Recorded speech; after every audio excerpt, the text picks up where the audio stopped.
Good day, everybody. I'm Hendrix, your strategic events and marketing executive here at Callbox. And welcome to Callbox Huddle 2023, building tomorrow's business today. Shortly, we'll be honored with the insights from the visionary behind Callbox, our very own CEO and founder, Mr. Ram Agustin. Following that, we've got 3 exciting breakout sessions lined up for you, along with some networking opportunities and a delightful musical interlude. For those of you who might be new to this platform, simply navigate to the Sessions tab on the left side of your screen to access everything you need. This also applies to the networking rooms. Well, I can sense the enthusiasm in the virtual room, so let's not delay any further. All right, so let's give a warm welcome to the virtual stage, our very own founder and CEO, Mr. Ram Agustin. Hi everybody, I'm Ram Agustin, the CEO and founder of Callbox, and thanks you for taking the time to sit down with me and kind of listen to what I have to say and tell you about what my views on it and on marketing technology and in business and how it impacts our business life. So let me give you a little bit of history of Callbox. Callbox was started around 19 years ago. We started the boom of everything they can think of, and Callbox was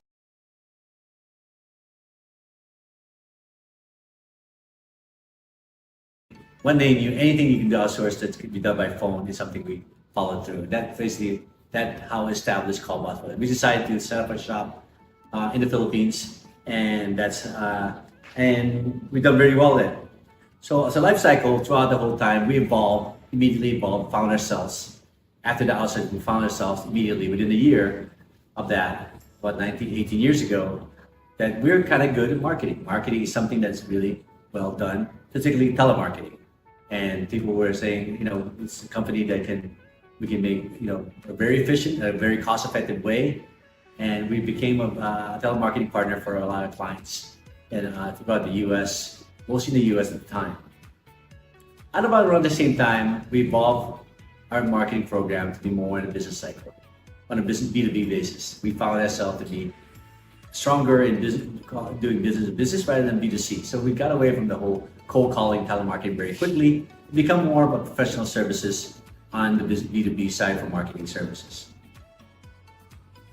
Come 2008, the big recession, 2011. So along the way, what I'm going to try to tell you really quick is Callbox has evolved along the way. And first step of evolution we have after becoming a B2B telemarketing company, a marketing company, is basically the Great Recession of 2007, 2008. At that time, as some of you guys might remember, it's a pretty tough environment for everybody. I think probably good 20% of businesses simply just collapsed and gone overnight, especially in North America was one of the biggest impact of that. At the time when we saw our business shrink from, shrink down by 70% quickly overnight, we decided to pivot pretty quickly to move into a less area of recession, let's say by recession, which is APAC, namely Singapore, Hong Kong, Australia, frankly, was less hit by recession. So we decided to expand our services beyond telemarketing B2B to more of email marketing and social media and less social media and telemarketing across Asia Pacific and North America. That frankly saved the day for us and grew from there. But each and every time on this that happened, we notice about what happened to us as a company is we learned to pivot. We learned to pivot from recession to basically in the US to now expand ourselves globally. The next big step, of course, for everybody that marks Callbox's revolution is basically during the pandemic. Pandemic hits. God. So what happens next? We shut down offices around the world overnight. And the people didn't know what's up. One thing great about Callbox at the time, we actually experienced our biggest growth during the pandemic, because we've always been a remote partner for our clients. We've been always a marketing company we can rely on. We've seen our revenues tripled overnight simply because we're already an outsourcing partner globally. At the time, at the same time on it, social media and particularly LinkedIn and all the other social, Twitter, LinkedIn has been a strong tool as far as marketing program, and we adopted that as part of our channels.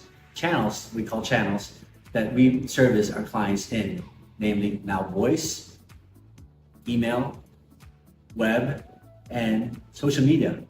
And that basically, so during the remote years of the time, we found ourselves doing those services for our clients. And namely, the fact that remote work has been a norm on that thing, which for everybody else, we thrive in that environment because we basically now are able to help companies centralize their marketing program into one company like us, while servicing their staff, like their sales reps across the globe, by giving them leads and appointments along the way on it. And we almost became a stable partner for our clients. And again, another part of the pivot that Callbox does is we took on more channels that we've done in the past, expanded our services, and along the way even expanded our regions, where we now added basically Latin America, multiple languages across the world. Because we found companies now are able to sell remotely everywhere. They realize that they don't have to sell in the US. They don't have to sell, a US company doesn't have to sell in the US. A Singapore company doesn't have to sell in Singapore anymore. A Singapore company can sell to Thailand, to the US, and the US can sell to Europe. And that's with our data access and to all these countries in different languages, that we became a vital tool again for our clients. So what's the next revolution we're in right now? And that's what I want to make sure I'm talking to you about. Is the next revolution, as you guys know, we're in the middle of, is the AI revolution. Earlier this year, ChatGPT showed the world what the power of AI can do. I think everybody woke up, as everybody knows, and everybody decided. At that point, when I saw that, I knew that things are going to change very fast. Because remember, our business, Callbox, we're in the business of marketing, we're in the business of technology. Two of the fastest changing things in the world. And nothing that will impact AI the most. So when AI started coming about, we all immediately knew that not only other companies like technology companies are going to change, every company is going to change, especially marketing processes are going to change, because AI has to be a centerpiece of every effort that needs to be done in running a business, particularly in marketing, in lead generation, appointment setting. So that's what we've been working on for the last few months, almost a year right now, and releasing now we already released our Callbox GPT, our AI prospecting tool that we use, employing that in our services as a tool set of services. Because along the way, AI needs to be a vital tool to keep up with productivity, because that's what the promise of AI is. The promise of AI is, just like the internet was, just like the computer age was, it's as big as that, is the promise of productivity. And our client, and to be able to execute marketing programs together on a regular basis, you need all the tools you can have. So, what do we do now? So as Callbox, and this one part I want to share to you, because hopefully you guys can get more done. We have employed AI in every part of our program, from content writing, from list management, to website development, to SEO, to ad purchasing, to even simple email and copy and script copy that's personalized to each client. We're using AI on a continuous basis. We're using AI to help us on everything. We are an AI first company.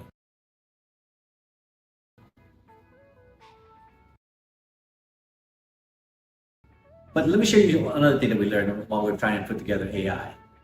We learned that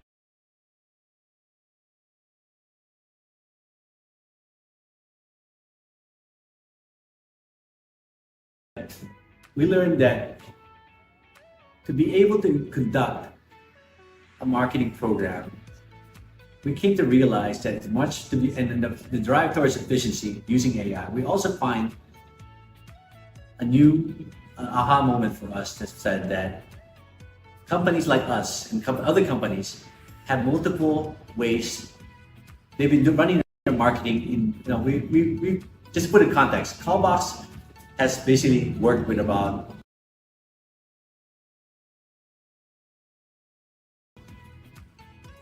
at any given time around 300 companies as clients. We have a client base of around 300. We should include Amazon, Google, Salesforce, a few big ones as our clients, and we manage their lead program for them. But we noticed something, even in medium-sized scale, small-scale companies, that they're running their campaigns before in more like silos. Silos means I have an email marketing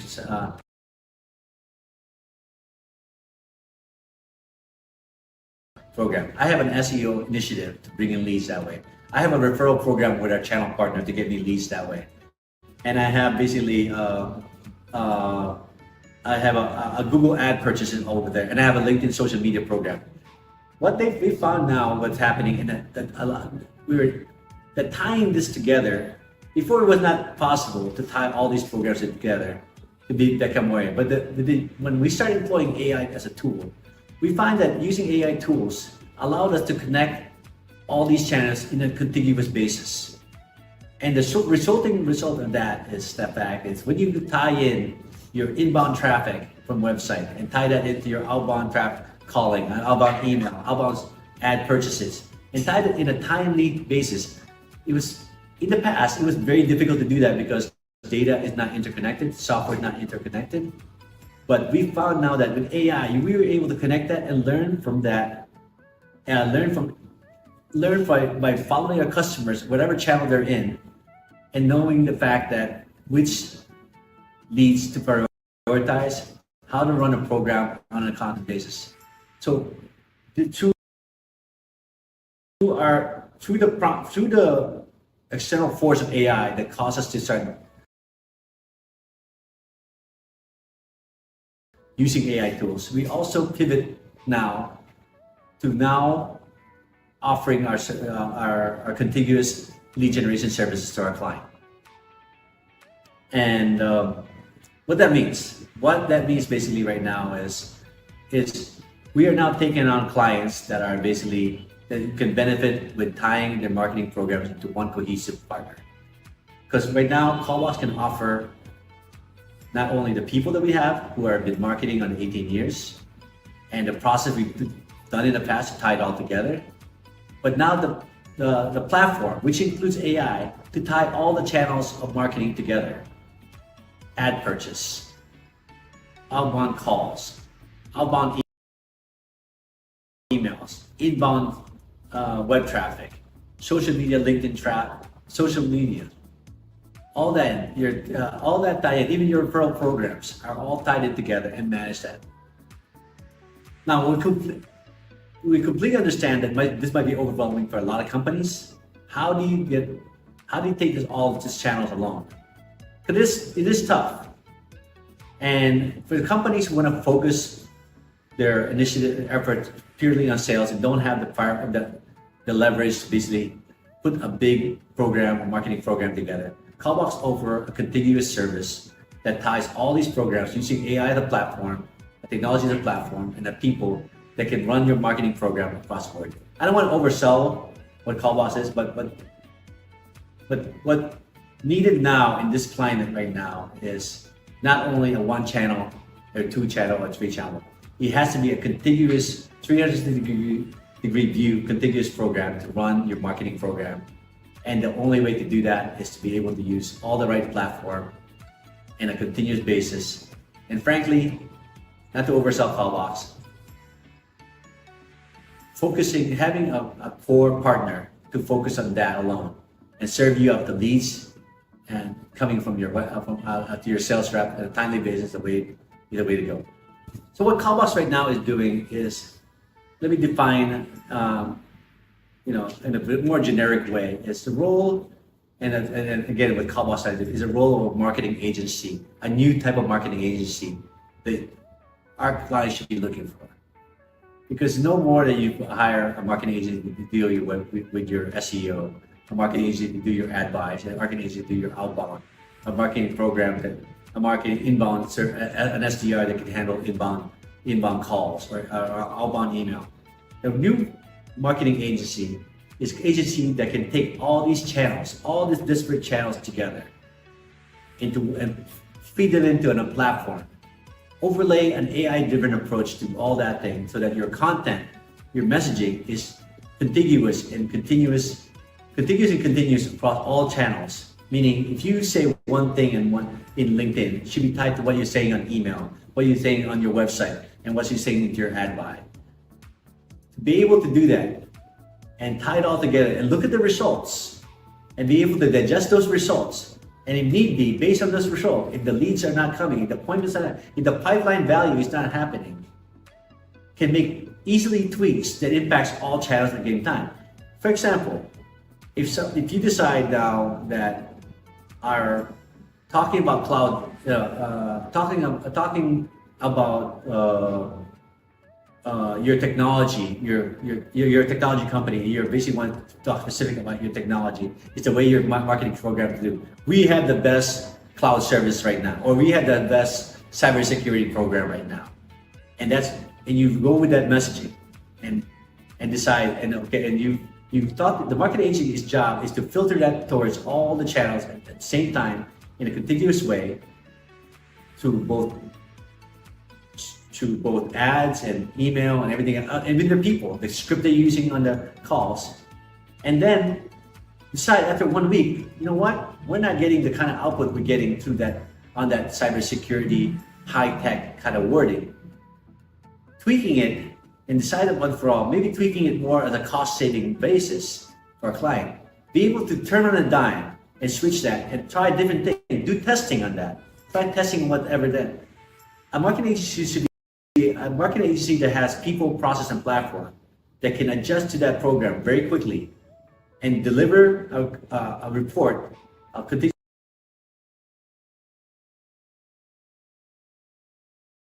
report, an analysis, allows you to basically turn on a dime and create a more refined program that is fit for your company.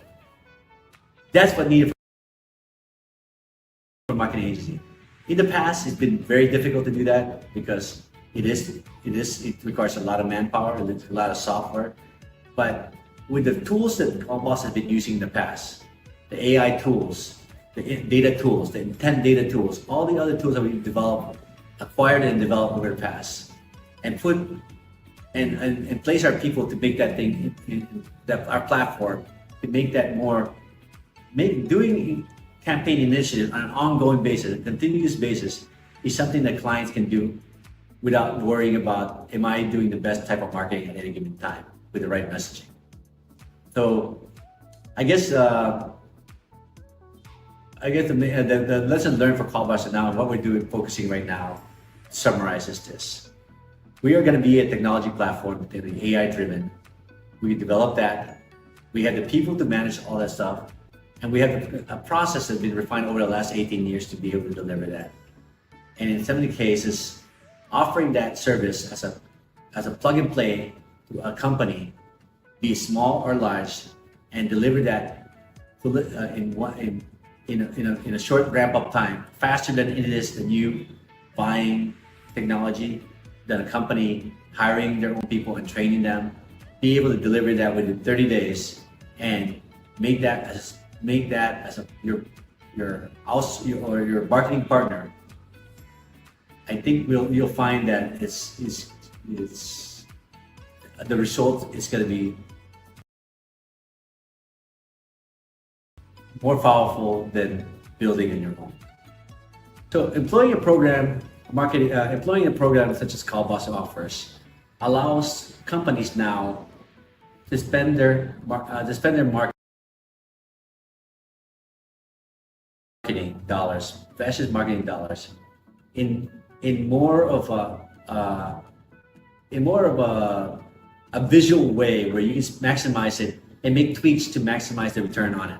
If you're not getting the return on that messaging, you're not getting return on that channel, through a marketing partner like Callbox allows you to deliver, to know which channel's working, which process is working, which messaging is working, and make adjustments along the way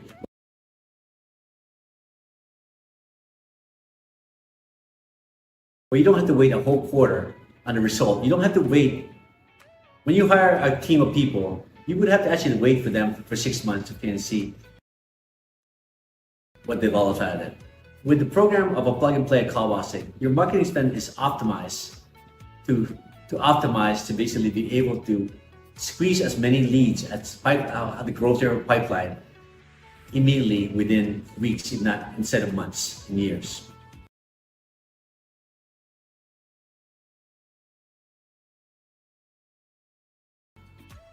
The key takeaway I think we'd like to have is marketing and technology is going to change very, very fast. It's changing by the day. AI has accelerated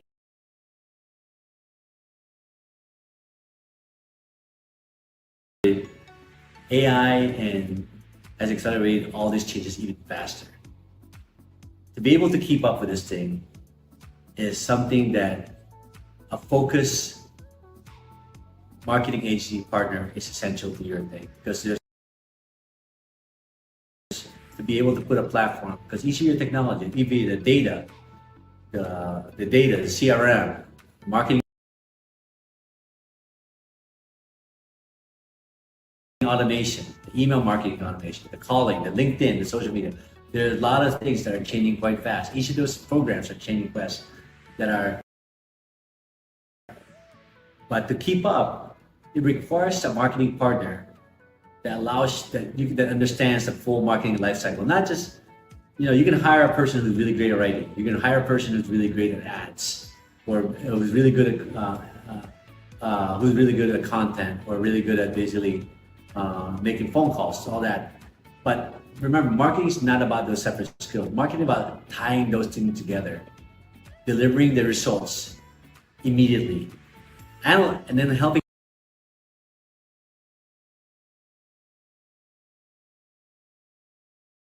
you analyze the result and making the changes quickly and re-implementing it.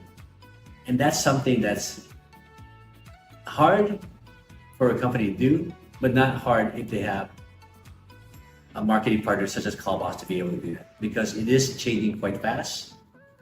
The skills that are required to do this are multi-variable. There's different kinds of skills that are happening, and they're changing. You might need a content writer in the beginning, but later you know what I really need? Somebody who does really good social media.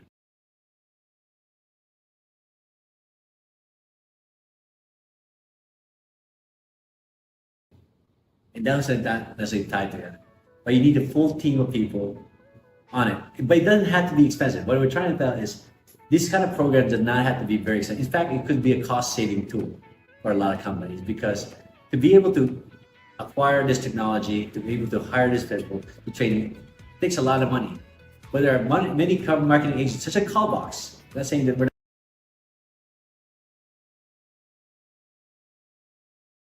not the only one. But there's a lot of marketing agencies that are ones that are forward-looking, technology-driven, and has a long history of results. It's something you can look for as far as trying to find the right marketing partner that can basically be something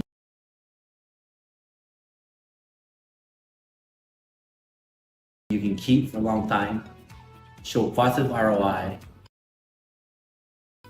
and that's what it is. It's a tool that a CEO can have. So anyway, I want to thank you for your time to take this, and I hope there's a lot of sessions in store for you that shows you what we do and what things we can look at, and I appreciate your time to over here. I hope it's valuable. Please don't hesitate to reach out to me on LinkedIn or to email or whatever if you have any input. But and it's an exciting time for marketing and technology, and I think what we're offering in this conference is something that basically can either get you started on the journey, or at least check in with what you already know to see, and compare what we already know, and maybe we both learn from both. And that's what we hope. This kind of conferences is something where we can share ideas and grow together. And but I do hope that we add value to your programs that you're running right now.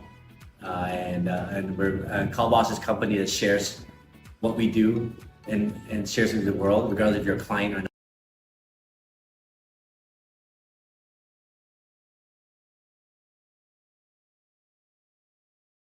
not.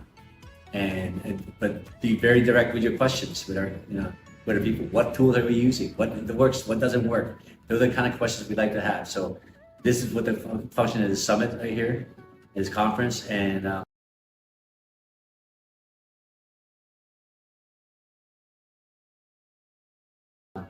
thank you for attending. I look forward to meeting you again in a different session. Thanks.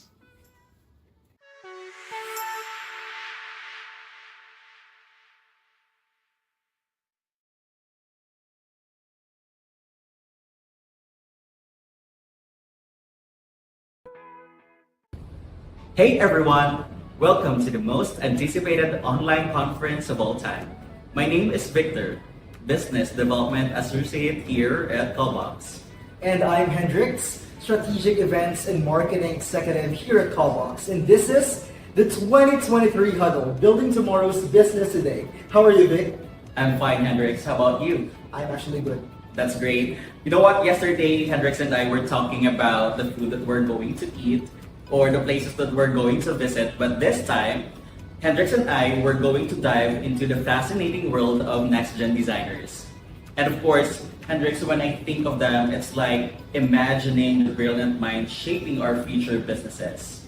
They're not just designers, they are also practically like Sherlock Holmes, who inspires innovation and creativity. So what do you say, Hendrix? Absolutely, Vic. Remember the good old days when businesses were just spreadsheets and sales pitches? We just shuffle papers and practice our best salesperson's lines. But now it's a whole new world of adaptability, innovation, and of course experiences. That's true. These designers are basically the superheroes of the digital age, swooping in to save the day with their creative capes. Couldn't agree more. And to add on that, Hendrix, with the pace technology is advancing, businesses that don't involve risk are getting left behind. And it's these designers who help us see what's next, providing us with a roadmap. So true, especially for those in the B2B sector, like, of course, Callbox, where client needs are ever evolving. That's Businesses want solutions that are sustainable, pragmatic, and ahead of the curve. That's where these next-gen designers come into play. Couldn't agree more. And I would say it's not just about the now, but also anticipating the future. The golden rule here is that crafting strategies today that will be relevant tomorrow. And you know what? I always believe, Hendrix, that businesses need to be proactive, not reactive. Exactly. These designers are very, very talented. They Exactly. can even make a PowerPoint presentation about, let's say, an accounting software, which can sometimes be a bit dry, look like a blockbuster movie. And so guys, you should keep an eye on these next-gen designers. Collaborate with them and you should learn from them because they're paving the way. To the architects of our future who are watching right now, anywhere in the globe, kudos to you and keep up the good work. To New Horizons, Vic. And let's take a moment to applaud and congratulate these next-gen designers who are at the forefront of shaping tomorrow's businesses. And of course, to our participants, stay right where you are because we're about to dive even deeper into the world of these visionary thinkers. Up next, don't miss our exciting session about tech-forward strategies for future-ready businesses. But before that, get ready for a musical treat brought to you by Callbox's very own talent, Osh Halyarda. Osh, take it away. Hi, I hope everybody's having a great time. I am Osh from Callbox ABC SEO team, and I'm here with Jules from Harinao Studios. If you know the songs we'll be singing, just feel free to sing along. Let's go. I don't know what it is that you've done to me, but it caused me to act in such a crazy way. Whatever it is that you do when you do what you're doing,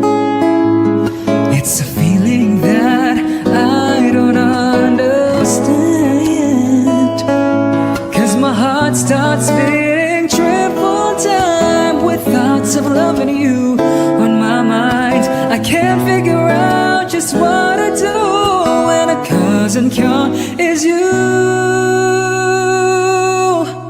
I get so weak in the knees, I can hardly speak. I lose all control, then something takes over me in a daze, and it's so amazing. It's not a phase. I want you to stay with me by my side. I swallow my pride. Your love is so sweet, and it knocks me right off of my feet. Can't explain why your love it makes me weak. I get so weak, blood starts racing through my veins. I get so weak, girl, it's something I can't explain.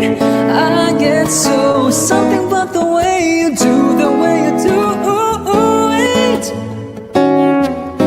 Yeah, yeah. I can't explain why your love it makes me weak.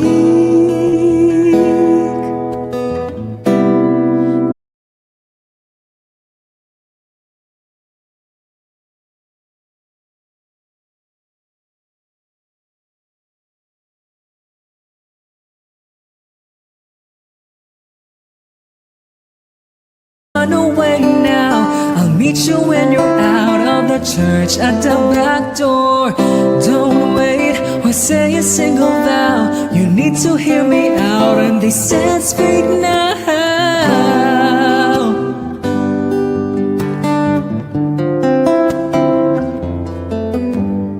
I hear the preacher say speak now or forever hold your peace. There's a silence, there's molestations, acting up with shaky hands, all eyes on me. Horrified looks from everyone in the room, but I'm only looking at you. Don't say yes, run away now. I'll meet you when you're out of the church at the back door. Don't wait or say a single vow. You need to hear me out, and they said speak now. I hope you can groove in with these Bruno Mars and Michael Jackson classics.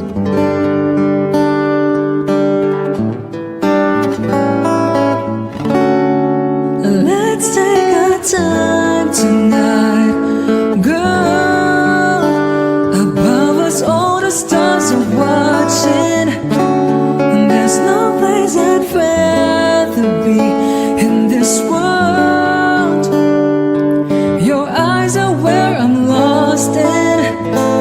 Underneath the chandelier, we're dancing all alone. There's no reason to hide what we're feeling inside right now. So baby, let's just turn down the lights and close the door. Ooh, I love the dress, but you won't need it anymore. No, you won't need it no more. Let's just kiss and be naked, baby. Versace on the floor.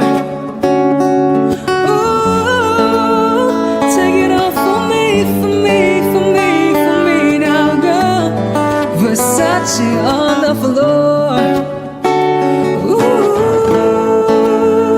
take it off for me, for me, for me, for me now, girl. Versace on the floor.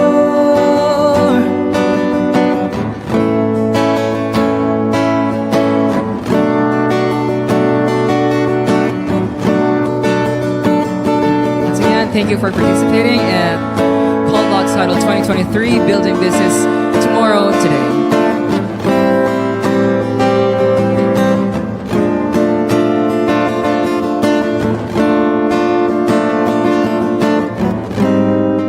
It's warming up, can you feel it? It's warming up, can you feel it? It's warming up, can you feel it, baby? Oh, seems like I'm ready for more, more, more. Let's just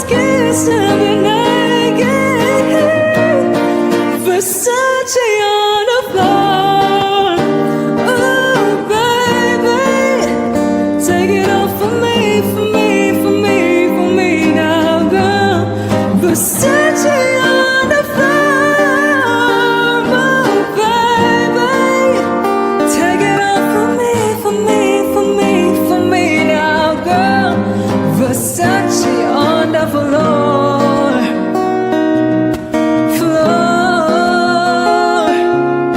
floor.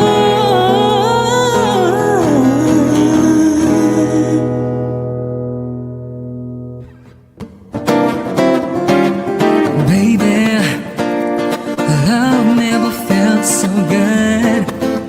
Yet I doubt if it ever could. Not like you hold me,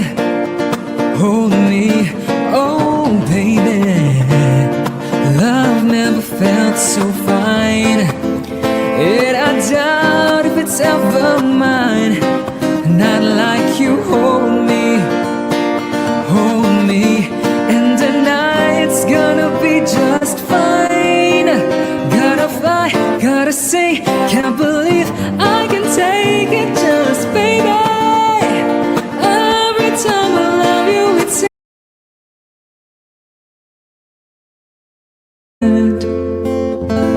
Thank you.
I've got the headset on, so it should be good.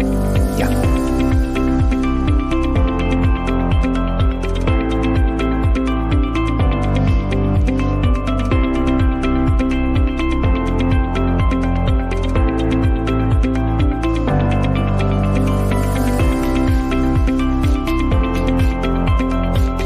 All right, 1 minute more and then we can start.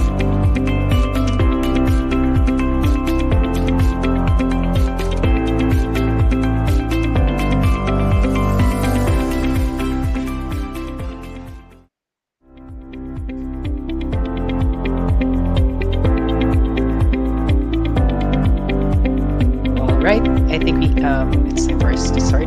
Michael, yeah. So, enthusiasts across the globe, welcome to the first session of the Callbox Huddle 2023 Tech Forward Strategies for Future Ready Businesses. I'm your virtual host, Matthew, the Global Business Process Manager at Callbox, and I am excited to kick off this insightful session that promises to equip you with the knowledge and strategies for building a tech savvy, future ready business. Today, we have gathered a panel of industry experts who will share their insights, strategies, and experiences on how businesses can adapt and thrive in a rapidly changing technological landscape. We'll be exploring cutting edge ideas, innovative solutions, and practical approaches that will help your business stay ahead in the ever evolving world of technology. But before we dive into the discussion, let's go over a few housekeeping reminders. All right. Please use the chat feature on the right side of your screen to interact with the other attendees. If you have questions for our panelists, please use the Q&A feature. We'll do our best to address as many of your questions as possible. Today's session is being recorded, and you'll have access to the recording after the event. So don't worry if you miss anything. Okay, so thank you so much for your cooperation. Now let's meet our esteemed panelist who will be sharing his expertise and insights on today's topic. So let's give it up for Michael Graham from Kutcher and Neil. Michael? Thanks, Matthew. Appreciate it. Just a quick background. I'm from Cutcher and Neil. We're an accounting and financial services firm on we're basically based on the east coast of New South Wales, Australia. We've got offices in Newcastle, Sydney, and Brisbane. We've been around for 70 years. This is actually our 70th year that we're celebrating. And we're a multifaceted firm. We do accounting and taxation, audit assurance, business services, business systems, which is what I head up. I've been doing that, like I said, for over 25 years. Finance and insurance, super and investment services. So we do a lot of different things. Our core focus in my team, though, is more alongside operational ERP systems, financial ERP systems, and streamlining process around data input and how it sort of flows through integrated systems in any business. All right. Thank you so much, Michael. Now let's get started with our discussion on tech forward strategies for future ready business. Okay, so here is our first question for today, Michael. So, how can businesses ensure that their investment in AI and automation yields a positive ROI? That's actually a really good question. It's the most important starting point, really, is probably to understand what you're trying to solve and I guess the effect that it's currently having on your business. And the effect will be multiple things, but typically there will be some sort of number outcome. So it's really important to know your number beforehand, because if you don't know your number, you can't obviously calculate the ROI. So it's really important to break the process down, understand, I guess, the human cost in that people don't like doing things that that just don't work or seem laborious and aren't really adding value to their day as well. That's probably the first thing. And as we know, in currently, while there are a lot of people fear what AI is going to do to the employment market, a lot of people are thinking the other way and going, how can AI help my people? Because I'm struggling to actually get good people. The other one is obviously to know the actual financial outcome to be able to calculate the ROI. And I can actually give you an example. In the financial services sector here in Australia, we have to do BASs. So every month, every quarter, we have a huge volume of BASs. There's over 1,000 we do across our client base. That's a stack of them are monthly, and obviously the majority of them are quarterly. And we're getting terrible average hourly rate on those BASs, and just because of the multiple touch points and different bits and pieces and the different systems you're jumping in and out of, et cetera, et cetera. So what we did is we firstly worked out what the average hourly rate was. So we built a Power BI solution that actually gives you that information and breaks it down, and we were able to look at that over a number of months to see what that looked like. So then we knew what our starting point was to then be able to calculate, obviously, a return on investment. We then went through recording what a typical BAS process looked like. And then we went and engaged a robotic process automation product, and essentially had it coded to replicate that process. And we were able to move from what were literally $50 average hourly rate BASs to now turn that around. And now we're consistently getting over $200 average hourly rate across our BAS process, with very limited, very few human interactions, which not only did it obviously improve our financial position around actually doing the BASs, but it also actually gave us capacity within the teams that actually produce these BASs. So it was a really good outcome. All right. Thank you so much for that insightful answer, Michael. So here is a follow-up question. So could you share a specific example from your experience where investment in AI and automation led to cost savings or revenue growth, and what key metrics are most significantly impacted? Yeah, sure. So probably just to take the BAS process just that little bit further. So it was probably one of our key ones. I'll talk to another one in a second, but just to take that one a little bit further, like the BAS process, as you know, well, not everyone will know, but in the APAC region in Australia, it ties everyone down around the due date time every month, and then otherwise it's on a quarterly basis. So that impacts on your team when you're trying to schedule in normal return work that you're trying to get through every year up to May.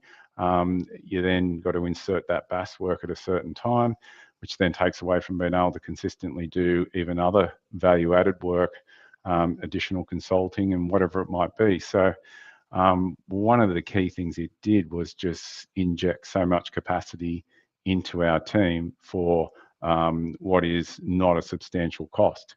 In fact, the cost was probably one human, but what it gave us back were multiple humans in capacity, month on month on month, particularly on a quarter where there was literally hundreds of BASs needing to be processed, checked and reviewed to be able to lodge them. So that was a really big change for us. And what it also did was obviously improved our revenue growth, because at the time we could take on more and more BASs where we might not want to do them, but we could then offer it as literally an additional service within our engagement letter to say, we'll process your BASs if you like, and then added a number to it, because we could just apply the RPA process, drop them in a list, and it would do it for us. And then the key metric that we focus on was the average hourly rate return on that specific service line. And like I said, it went from, because it was just been absolutely smashed, the whip by multiple humans having to do the bits and pieces and review and check, load and send. Even doing it in a product like Zero, it still took a certain amount of time to a point where we could have the RPA process do it, and even time sheeting it meant that we were still achieving an average hourly rate of over $200 per hour on individual BAS processes. And like I said, there's over 1,000 of them getting done in any one quarter, including monthly and quarterly processes. All right. Thank you. So next question that we have here is, what practical steps can small businesses with resource constraints take to effectively adopt and integrate tech-forward strategies within their operations? Right, that's another very good question. Um, In hindsight, yes, we took on the BAS process, but as if there's any people that work in the financial services industry are out there at the moment, they would know that's, even if you break that down, it's still quite a complex process. And then to break down every step, it is. So I guess what I'm saying is potentially don't take on the biggest project, even though we did. It's yeah, chunk it down into a smaller project. One simple one we did recently was that there was a WIP report we can't get out of a practice system. So we just essentially got our software to basically go and do those steps, which was pretty simple. But when I say it's simple, we still, as you can imagine, we're dealing with client data. So it was, get through security checks, get into the system, run your normal security password authentications and different bits and pieces through. Then grab the report, bring it down, put it in, and then upload it into another system for us. So that was just a simple WIP report. But the strategies that you can take when you do have resource constraints is first things first. I would draw a system map or a process map and really understand. Firstly, probably the system map is understand what key systems you have. That's the first things first, because often you find one of those key systems is Microsoft Excel, and Yeah. everyone will have a chuckle, but we call it the accountant's love tool because most accountants just turn to it, and they just go and grab Excel to do everything. But businesses are the same, and they're doing the same thing. So often I find on process maps, or when I sort of get a bit more into it, you find so where's that going, and you find that's going to Excel, and then that one's going to Excel, and we report out of Excel. And by the time you work out how much dead data there is, and also we all know there's a lot of errors in all that. There's Excel's one of those key systems. The other thing is to talk to team members who are operational. Don't take a manager's high level viewpoint and just assume you know it all. Talk to your people that are actually at the coalface and understand and break down those processes with them. Because often you'll find things that if you haven't been on the tools for a while, you actually find there's some real gripes in there that really impact on an individual's day. So it's really important. And also, I say consider if they're doing the process, because that's just how they've always done it. When I go and process a lot of systems, process map them, I find people are just doing it because that's how they were taught to do it. Always consider your data entry points and where there's duplication, because you can't effectively adopt these strategies without understanding, like, how many times is someone dealing with a piece of data. And then if they're jumping it from one place to one place, then you need to then start looking, well, is there an open API? And what can I do to just utilize that to move that data? So that could be another option. And then we use different tools like RPA and AI and different bits and pieces to move that data around effectively. And then the other one is just to consider the use of vendors that are already experienced in automation to accelerate your initial ROI. Like, don't think you've got to do it yourself. our BAS process, we worked with another vendor to do it. We also implemented just a straight in superannuation. There's a lot of processing around transactions in investments. So we got another one like that one done because it was extremely complicated, but also the return was huge to get that one automated. But there's a lot of other little ones that we're now doing ourselves because we can now adapt to that technology, but take on something small, Yeah. chunk it down, process map it, and talk to your people and understand the intricacies of what they're doing around that process. And yeah, it's the most effective way to do it, is just to break it down into small steps. All right. Yeah.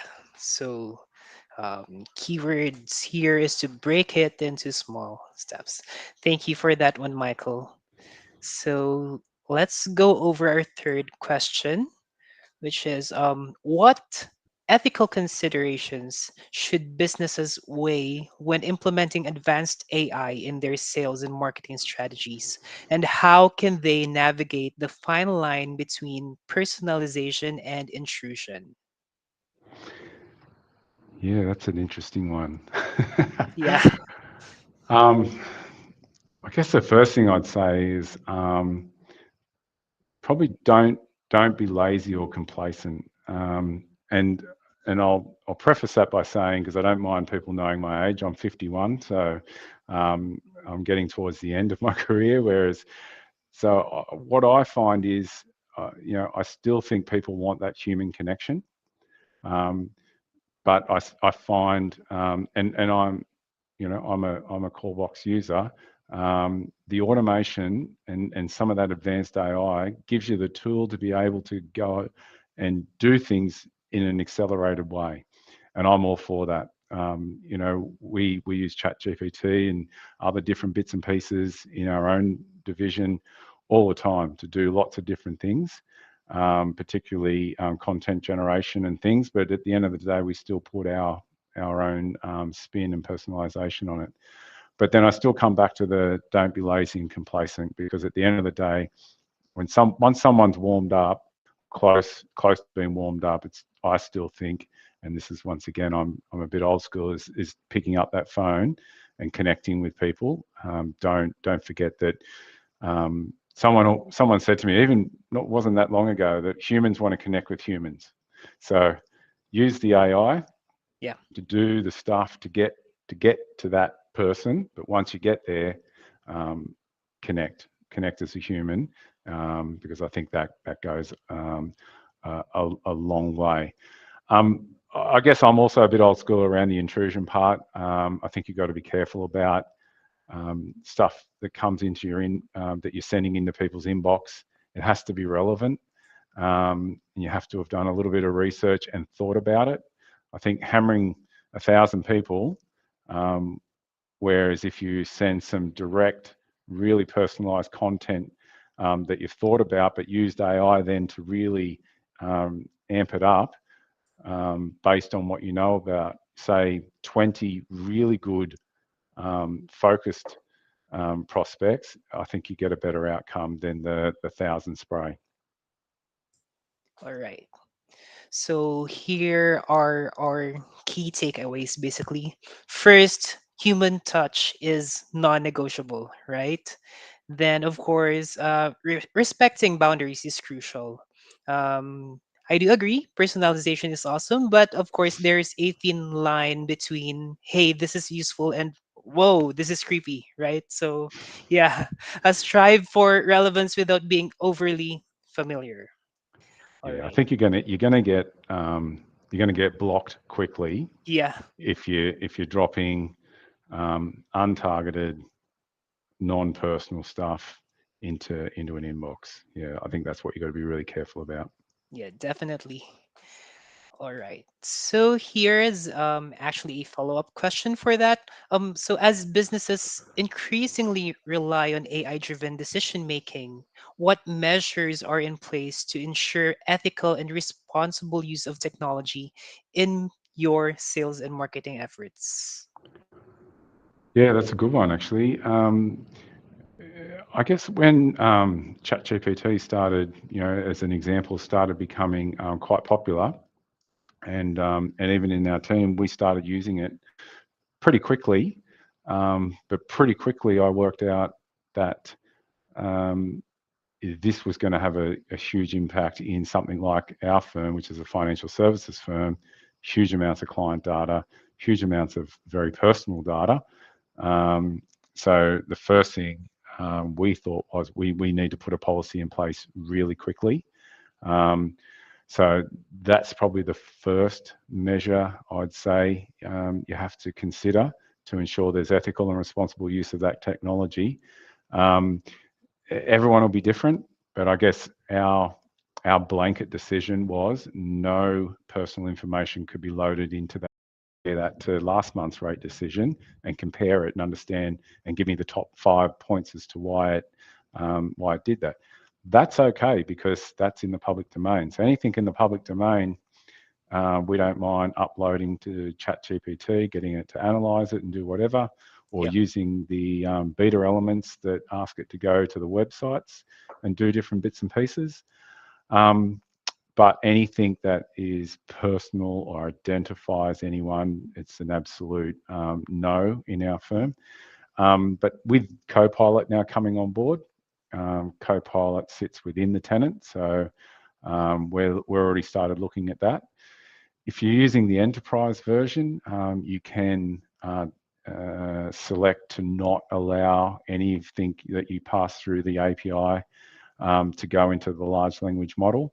So it's really just about, I guess, working with IT, working with senior managers, and probably working if you've got a risk team or someone that looks at risk, and just coming up with a policy and then educating all your staff. Like we had a full briefing at one of our town halls. We're 170 people here at Cutcher and Neil across 3 sites.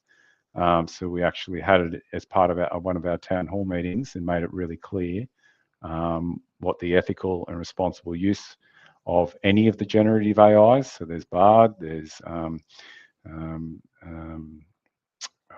Microsoft. I'm just Yep. lost my thoughts there, and obviously ChatGPT. So and there's a couple of others now, and they're all sort of coming on, and but the devil's in the detail in a lot of these. Even if you go and use some of the add-ons within ChatGPT, if you start to look at where the data actually then goes to, you need to start thinking about that because there's obviously even laws in Australia about what data can sit and where it can reside.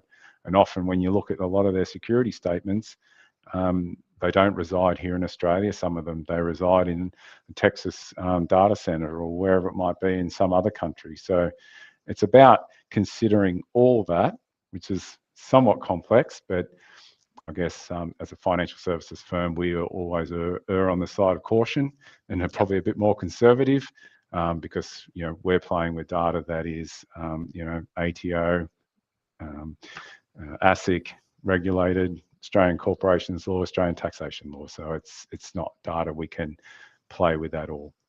Yeah. All right. So thank you for that one, Michael.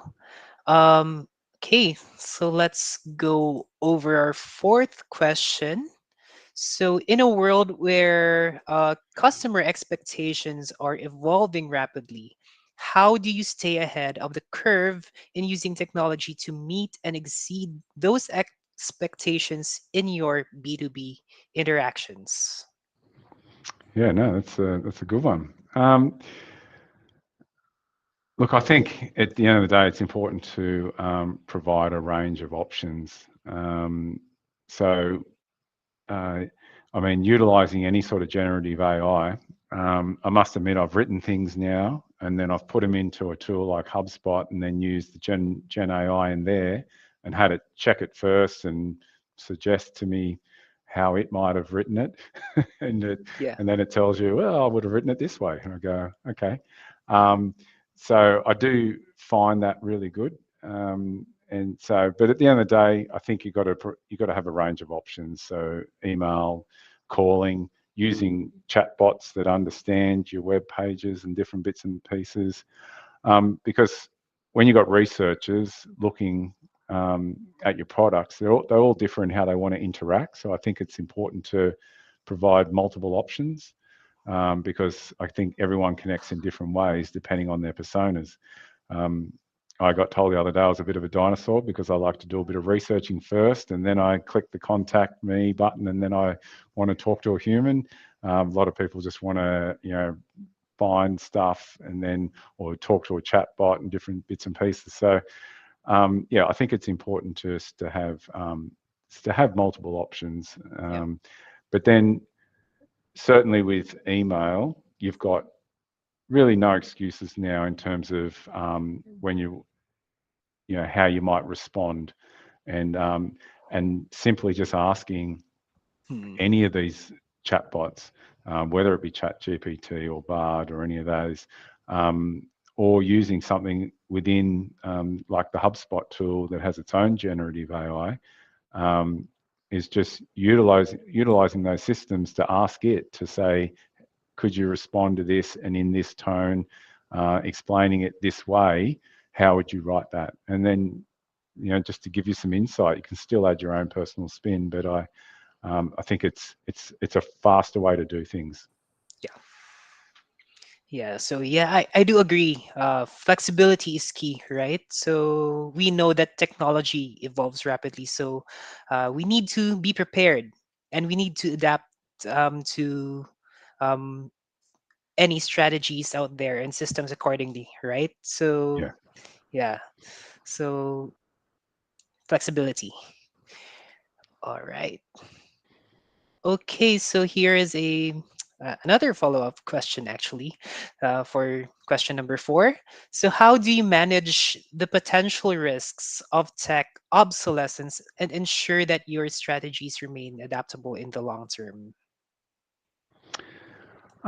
Well, I run a technology team, so Yeah, um, we, most of the senior people in my team, in fact, all the whole team, I won't discriminate, because the younger ones actually often bring more to the team in this regard. But um, they're always looking at new stuff. So once ChatGPT came along, well, one of my guys was already aware of it. The other one said, "Oh, I've just started looking at this," and then a couple of others started looking at it, and then all of a yeah, sudden, next minute, no, we've got a group going on, and there's all sorts of exchanges around different bits and pieces. But that's been the same for a lot of different, as other technologies have come along.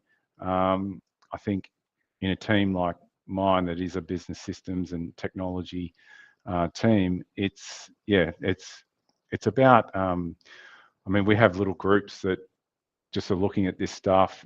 We've got within Zoom, we've got a channel that's just technology stuff, and people are just throwing things in there. Did you hear about this? Did you see that?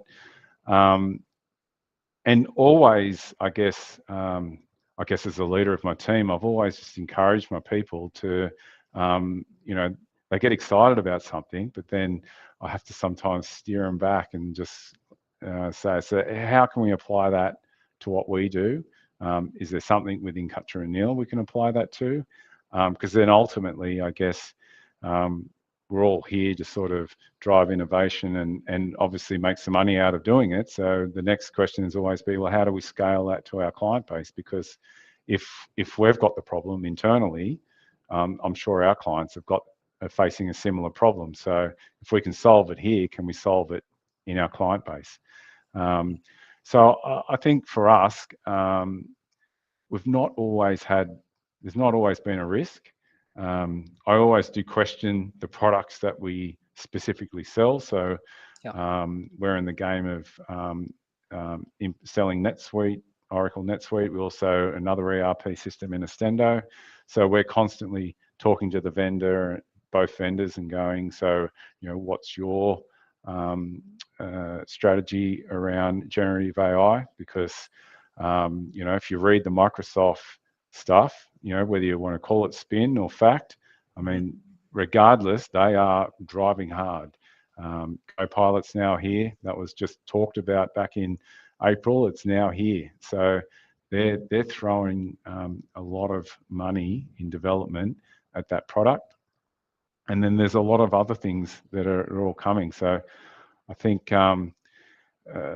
when we start talking about potential risks, one of the things people say is, if you don't know AI, or if you're worried about AI taking your job, you shouldn't be, because it's actually the person who knows AI that's going to take it. So Yeah. it's the fear is not the AI. The fear should be that you're not trying to keep up with it and embrace it, because it's not going away. And everything you read now, everyone is going to be disrupted. It's not specific industries anymore. It's everyone is going to be disrupted to some extent, and you just need to adapt. And I say, give it to the people in your team. There'll be some people in your team who will be super excited, but just the focus needs to be on how can we adapt that ourselves, and then can we adapt that to our clients or Yeah. customers. All right. So thank you for that one, Michael. So here is our fifth question. So considering the global nature of business, how do you adapt your tech-driven strategies to cater to diverse international markets? And what cultural nuances do you take into account? Um, I haven't had a huge amount of experience in this. So we have clients in Indonesia and in New Zealand, but often we've got intermediaries in our Indonesian side. So yeah, we haven't had a huge amount of dealings. We're trying to adapt to it. But having said that, we are extremely cultural sensitive, because Yeah. we have a site, obviously we've got Newcastle, we've got Sydney and Brisbane. We also have a pretty significant team in Manila. And so it is really important to me to understand the cultural differences that you find in those different places. And you could joke and say, also in Brisbane, because they're different up there. They don't even have daylight savings, but more so is just how using the different technologies in generative AI, and how you approach the language that it has, and reading it and understanding it. But you need to know your market to then be able to understand if it was written in a certain way. So a lot of these chatbots, in anything you do with your different strategies around content generation anyway, is that you can give it instructions in regards to tone. Specifically, ChatGPT now has an extensive range of instructions, so you can actually tell it if you're writing for a certain area or region, how to approach that. So it's about using the technology in a way that it can actually, it can take care of that for you. In terms of other languages, I would be very cautious, Hmm. very cautious. And I'd want someone to interpret them for me to make sure it really is the right sensitivity and it actually reads correctly. All right. Yeah, so I do agree with that actually. Of course, we all know that diversity matters, right? So, although localization would be the golden ticket here, of course, we need to be sensitive with the nuances that these cultures have, right? Yes, absolutely. Yeah. All right. So we have here question number six, Michael. So, with an increasing emphasis on sustainability, how can companies ensure that their technology investments contribute to environmentally and socially responsible outcomes without compromising on innovation?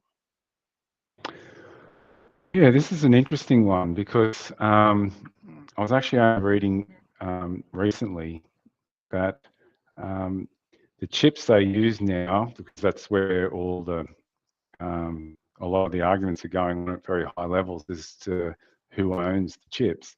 Um, these chips use huge amounts of power, and I wish I actually uh, this question was coming, because I remember getting some really incredible statistics around the energy consumption of the generative AI technology. So these large language models obviously require huge amounts of processing power to be able to deliver what they deliver.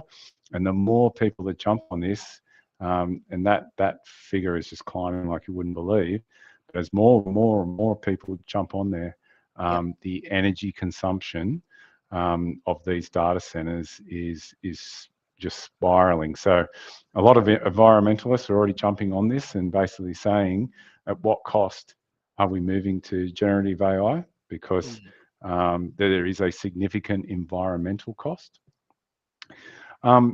Socially responsible outcomes, you know, I think I'm actually, I'll be honest and say I'm not 100% sure where we're going to get to with that. I think we're going to find there's always going to be someone who's going to use it for the wrong reason. And, you know, I'm sure there's already people learning to code stuff that you probably shouldn't code. So I don't think we can avoid that, unfortunately, it's just whether or not the actual owners like OpenAI and Google and Facebook can put controls and some sort of barriers in place that I guess can stop that. But then to take it to your last part of your question is obviously without compromising on the innovation side of it. So, you know, we've all seen 2001: A Space Odyssey.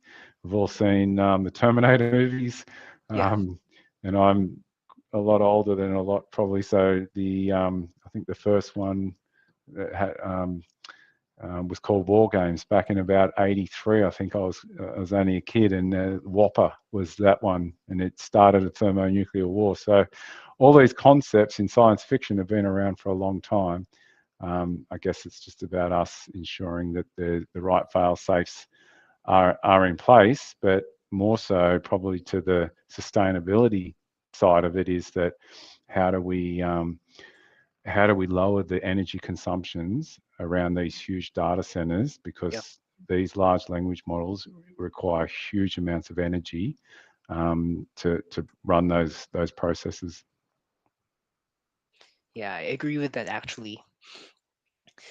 All right. So next, we have here as technology reshapes the landscape of the industry, right? What strategies are you implementing to ensure your workforce is equipped with the necessary skills to leverage these advancements? And how does this affect your long term talent acquisition and development plans? Right, this is an interesting one. So it probably comes back to maybe a previous question where I guess in our industry, you have to be innovating all the time. Like it's everything we do is technology driven. I guess when you know, there's been lots of little, well, I call them little, but they're probably at the time major innovations, even in the accounting industry. I mean, the computer came along, and Cutcher & Neal was probably, I think we were the first accounting firm in Newcastle to actually buy a computer. There was one. You had to put in a log when you wanted to use it.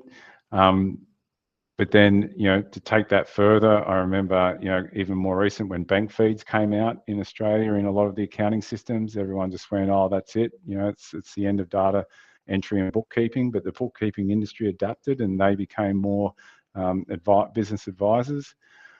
So I think it's always going to be changing.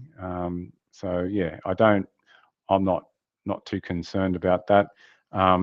When Gen AI came out and it sort of really landed, I guess it's been out since pre-Christmas last year, but and it's been around for a lot longer before that as well, but it sort of became a bit public domain. But let's say in around April, we started a small group here where we met every 2 weeks and just talked about what was happening and what we could do and how we could apply it. And then we came up quickly with the training strategy around, okay, so marketing, you know, how can we use it for content writing and doing images and different bits and pieces? And then it was a case of How can we apply it to other little bits and pieces and processes within the firm? So I think it's, we just came up with lots of, I guess, collaborative strategies, got together reasonably regular just to keep on top of it and look to how we can educate internally to keep our people on top of it, and then obviously educate externally our clients to keep them abreast of what was going on. In terms of our talent acquisition, we're struggling to fill positions. I mean, that's just the way it is at the moment in Australia, really, in our employment market. So, so I guess we, as a business, are starting to look at, well, what can we put in place to some extent to not have to employ someone to fill that, because we're struggling to fill it. Yeah. We would fill it right now if there was a human that could do it, and we could find the right person. But so we're sort of looking to technology now to say, right, so can we get it to do it? Because at the moment we're struggling to fill the position anyway. Yeah. It So doesn't mean that's our overall strategy, but I think given the way the markets, nothing really, I guess, it didn't quite correct itself after COVID, and that's been the problem. So we're starting to think, okay, well, if it doesn't correct itself, then where do we get our talent? Well, then maybe it's the technology is going to replace some of those roles, but it's always going to be the lower end roles. It's always going to be those. I think it's probably a matter of finding the right mix of skills and keeping an eye out on those people with a knack for embracing these new technologies, right? Oh, absolutely. And they're learning it now in uni anyway, and they're doing, all that stuff's creeping in very quickly. Talk to any of my nieces and nephews, they're all across it. So, and that's the next generation coming through. And so they'll be the ones that will have the ideas on how to use it more effectively, because they're all learning it now. Yeah. All right. So thank you for that one. So last question here. So how do you balance the drive for innovation with the need to manage risks associated with new technologies, especially in terms of data security and privacy? And what best practices has your organization adopted to this end? You're right. So this sort of comes back to a previous question that I answered, in that the very first thing we did, I literally had been using it for a day or two, and then I went, wow, okay. And I fired off an email to our managing partner and our general manager and just said, we need to put a policy in place literally today. And so I went and Googled and found one. That was pretty much it. We changed it up to make it effective for ourselves, and then put that in place, and then put the education in place literally the week later. And then we got everyone essentially to sign through our intranet to basically say they'd read it and understood the policy. So that was probably the first thing we did, because we could just see people would just start throwing stuff in there left, right, and centre. And so pretty early on, we learned and did a lot of research around large language models, and particularly OpenAI's large language model, and to better understand what happens when it ingests information from you and where does it end up. And the short answer is it'll take it, particularly the free version, the 3.5, and also the pro version. It takes everything. So you can't be putting personal information in there.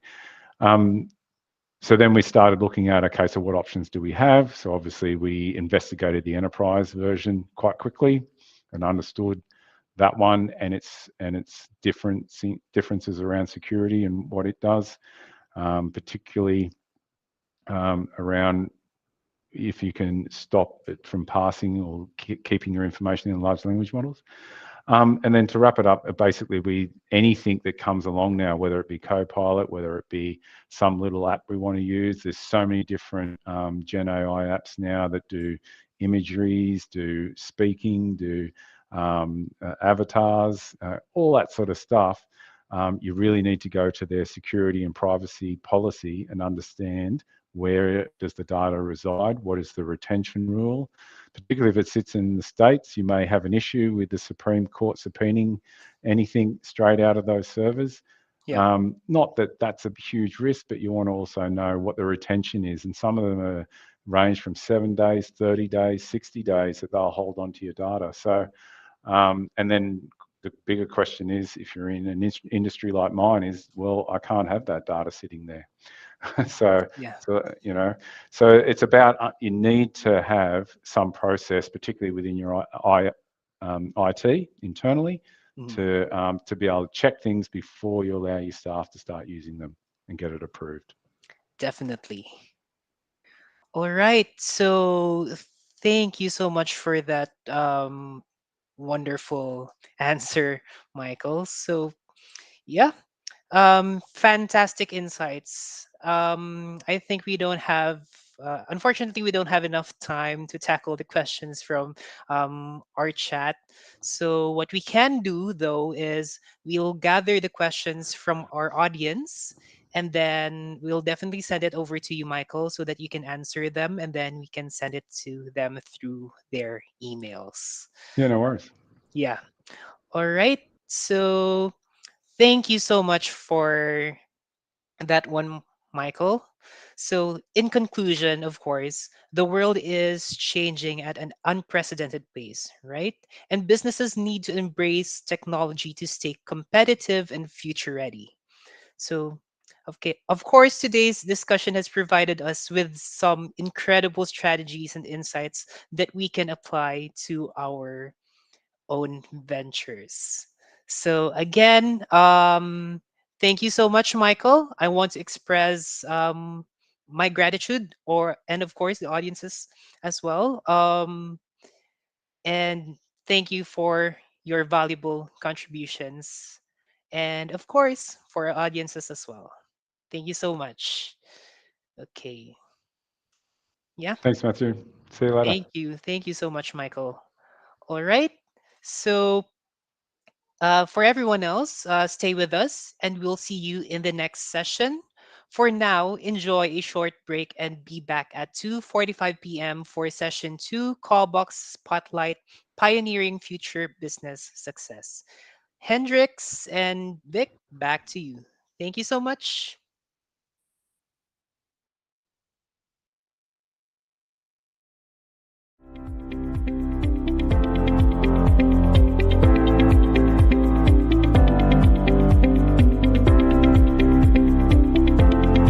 Vic, it's incredible how tech is transforming businesses nowadays. And, from AI to automation to IoT, they are not just fancy buzzwords. They are just like weapons to fight off inefficiency and boredom, one spreadsheet at a time. Precisely, and it's like watching a sci-fi movie but in real time. But there's a thought.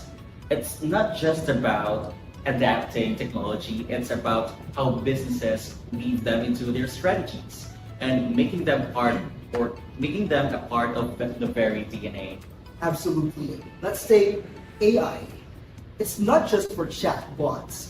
Think of predictive analytics, understanding customer behavior, and fine-tuning marketing strategies. It's about being smarter with data. And let's not forget automation, Hendrix. The efficiency it brings is unparalleled.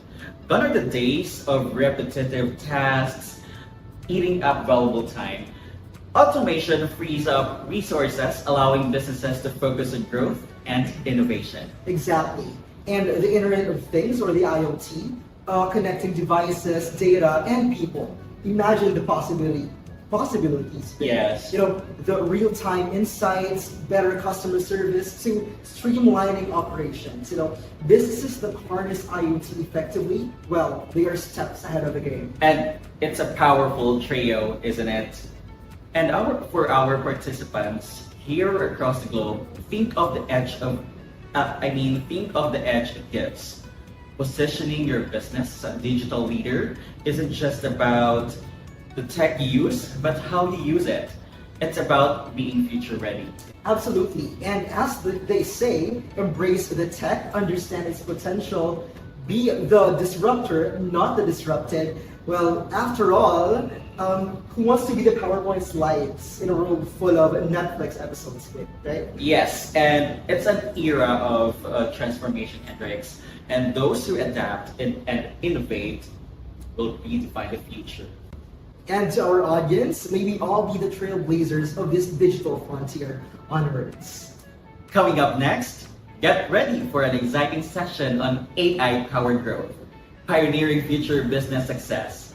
But in the meantime, kick back and connect with fellow industry experts during our networking break. See you!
So, welcome everyone to the second exciting session of our global online conference.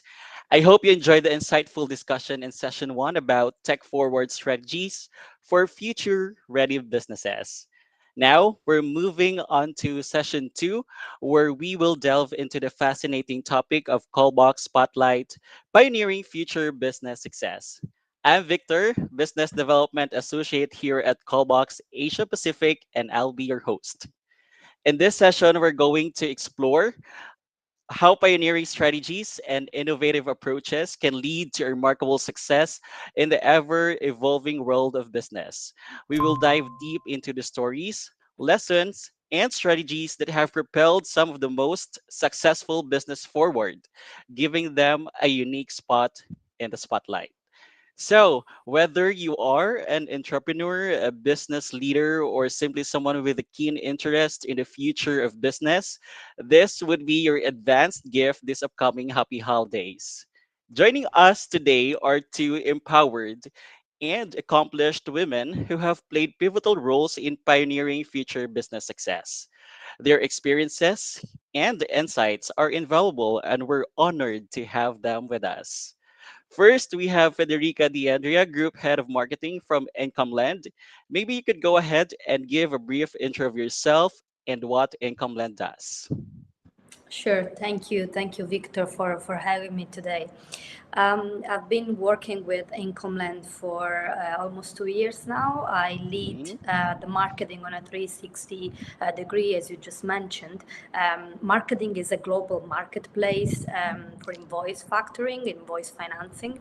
So we have a pool of investors, and through our technology, so through our IT infrastructure, we are able to offer financing to SMEs, so to Mhm. provide them export financing and supply chain financing in order to enhance their cash flow and stabilize their supply chain. Um, I've been working on the marketing strategy since I joined. Our main market of expertise and our main market of reference is indeed Southeast Asia, along with developed countries, so US and Europe mainly. Mhm. And yeah, we're looking forward to talk more about how AI has indeed helped us, and it keeps helping us through our sales and marketing journey. All right. Well, that's great. And thank you so much, Fed, for that insight. Joining her in the panel is one of the persons behind Callbox's remarkable sales growth. Let us welcome Bernadette Welles, Sales Manager of Callbox Asia Pacific. Burns? Thank you, Victor. I'm Bernadette, Sales Manager for Callbox Asia Pacific. I'm excited to share how far we have become because I've been with Callbox for over 18 years. And Whoa. I'm going to share how far we have become from starting Excel to our AI journey. So I'm excited to share our knowledge over the years with everybody on the board here. All right. I'm also excited. So you can expect to hear more some remarkable insights from these accomplished individuals during our discussion today. We will entertain also some questions later if the time permits us. So without further ado, let's begin our discussion on Callbox Spotlight, pioneering future business success. Right, as Federica mentioned earlier, AI has been the talk of the town, especially its strengths and weaknesses. But what could be its benefits in integrating it in its sales and marketing? So first question, Fed, could you share with us how you began integrating AI into your sales and marketing efforts and what prompted you to take that first step? Sure. So we're obviously in the heat of the AI moment, right? Everybody's talking about it. It's apparently new, even though it's not so new, but obviously now it has become more famous with the landing of ChatGPT. Mm-hmm. From a sales and marketing perspective, we have taken indeed the first steps towards it, because as all the new things, we wanted to kind of experiment how it could be useful for us and what the outcome would be. So we moved our first steps towards the use of AI for our content creation requirements. Mm-hmm. So we are indeed looking into integrating as well other AI features, sorry, like a AI chatbot for our customers, for our live customers who land on our website. So this is something we're currently working on. But to answer your question, definitely it is something that can help sales and marketing, even though I would take baby steps towards it. We're not really focusing ourselves 100% into it. We're kind of trying to see how it can help us and how it can help us grow our customer base, help our customers, and indeed increase our conversion, our engagement, I would say, even more. So definitely it is something that it's super interesting for us, and we've already taken the first steps towards it. All right. So thank you so much for that, Fed. How about Burns with Callbox?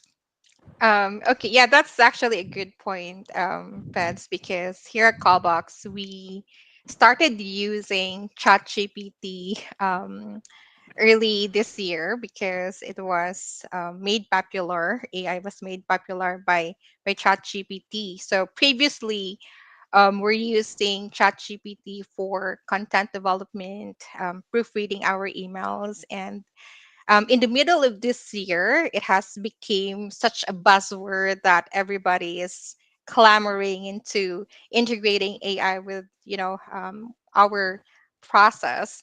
So this actually led to the development of our AI-driven smart engage platform that basically allows us to enhance our capabilities as a lead generation company and provide better experience for our clients as well. So this is how we started. Yeah, I guess this is how we all started, right? The not the necessity, but I would say the opportunity that it would give us obviously pushed us into trying it out. All right. So Exactly. yes, that is a very good idea. Question number two here, Fed. In terms of AI integration in sales and marketing, in your journey with AI, can you describe a turning point where it shifted a challenge to an opportunity or advantage? And how have your sales and marketing teams best integrated AI into their workflow? Yeah, again, regarding this specific question, and a challenge which we were facing at one point, which turned into an opportunity. Earlier this year, we had been working with one of our most talented copywriters, which at one point, for personal reasons, had to leave the company. So, of course, we found ourselves in a situation where we had to find an alternative. We had to find a solution. Um, we tried. I won't lie to you. We tried to replace him, and we tried to find an alternative in the sense of having a talent who could help us in with the content creation and who could become our new copywriter. But we didn't really find anybody who would be trained for trade finance and skilled up to that level. So we decided instead to leverage technology and leverage artificial intelligence as such. So right in that moment, we started using more ChatGPT and other AI-powered tools. I'm mentioning ChatGPT, of course, because it's the most known as of now, but almost all the marketing tools nowadays have really integrated some AI features within their offering. Specifically within the content creation, again, it's not something that we used in the sense of creating a content and then copy paste it. This is not something we do. I would rather say we more use it to get inspiration and to get new angles, specifically sales and marketing angles on how to position the product, and at the same time new topics and new ideas we could then elaborate ourselves and work on. So I would say that as of now, in terms of integration, in terms of workflow, it has worked pretty well in the sense of giving us insights and helping us during the proper workflow and funnel, sales and marketing funnel that we have. But again, I advise to be extremely careful, especially when it comes to content creation. And I would advise instead to use AI tools and their features to instead get inspired and produce more ideas according to what the artificial intelligence tells us, especially because working in a trade finance space and in a fintech space, our niche is very specific and very narrow. So it could be challenging to find, especially from a marketing perspective, it can be extremely challenging to find new angles and new things to talk about, and new things which might be informative for our audience and interesting to read, because at the end of the day, we're not really selling a physical product. We're also limited by that. So we always need to find a new angle, a new perspective to present our product and services. Well, thank you so much for that, Fed. How about Burns with Callbox? Right. So I totally agree with Federica when it comes to using AI and integrating it into our process. So here at Callbox, we firmly believe that our sales and marketing team should be tech driven to maintain high level of productivity, and we also recognize that if we don't keep up with technology, we will be like outperformed by those companies who are already incorporating AI as part of their strategy. So this really prompted Callbox into adopting AI as part of our workflow. All right, so thank you so much for those insights. So I do have here another question, which is more on measuring AI's impact on customer experience. So just for you, Fed, in terms of customer feedback and engagement, what noticeable differences have AI tools made? Were there any unexpected responses or results? So I would say we haven't really used AI to this extent in terms of getting, unexpected responses or results. This is not because we don't want to risk, but it's something, as I said at the beginning, we're taking in smaller doses, and in terms of customer facing AI tools, indeed, as I mentioned before, we are in the process of integrating an AI powered chatbot. We already do have a chatbot that's not really powered by AI, but of course the sense would be the same. The way the AI chatbot works is, of course, you feed information to it, and then it is smart in a way that according to the information you have fed him, it is able to generate answers according to the customer's prompts and the customer's questions. So it is able to recognize the keywords and to answer, most of the cases, to answer giving an exact answer to the customer, so telling him exactly what he wants to know. So I would say we haven't really had unexpected responses, but what we've noticed, indeed, having a tool which is smart enough to interact with customers, especially with live customers who land on a landing page, on a website, or whatever that might be, the engagement rate, of course, increased. So we noticed that the customers are indeed happy to get replies in a faster way, seamlessly. I would say, of course, the challenge is whenever the bot is not able, for example, to recognize.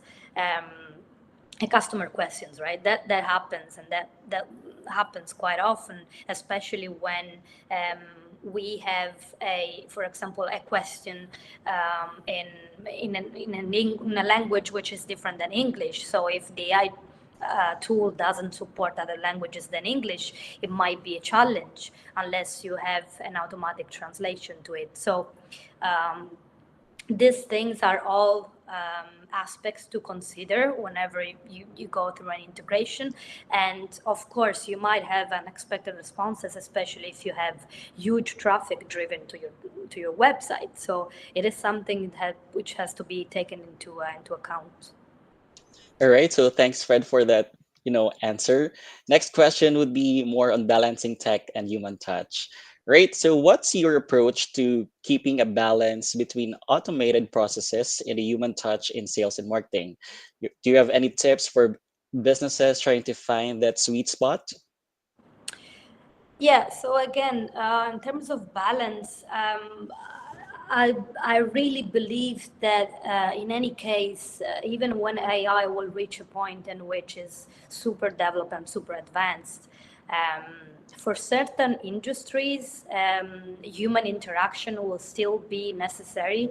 I don't really believe that AI will be able to completely replace a human. For example, if we talk about fintech or trade finance solution, why? Because first of all, again, we're not selling a physical product; we're selling a service, and there are multiple criteria and multiple answers which might taken into account the on a case-to-case basis. So basically, according to the customer's criteria and the customer's needs, then we will still need a person to evaluate if something is possible or is not possible. So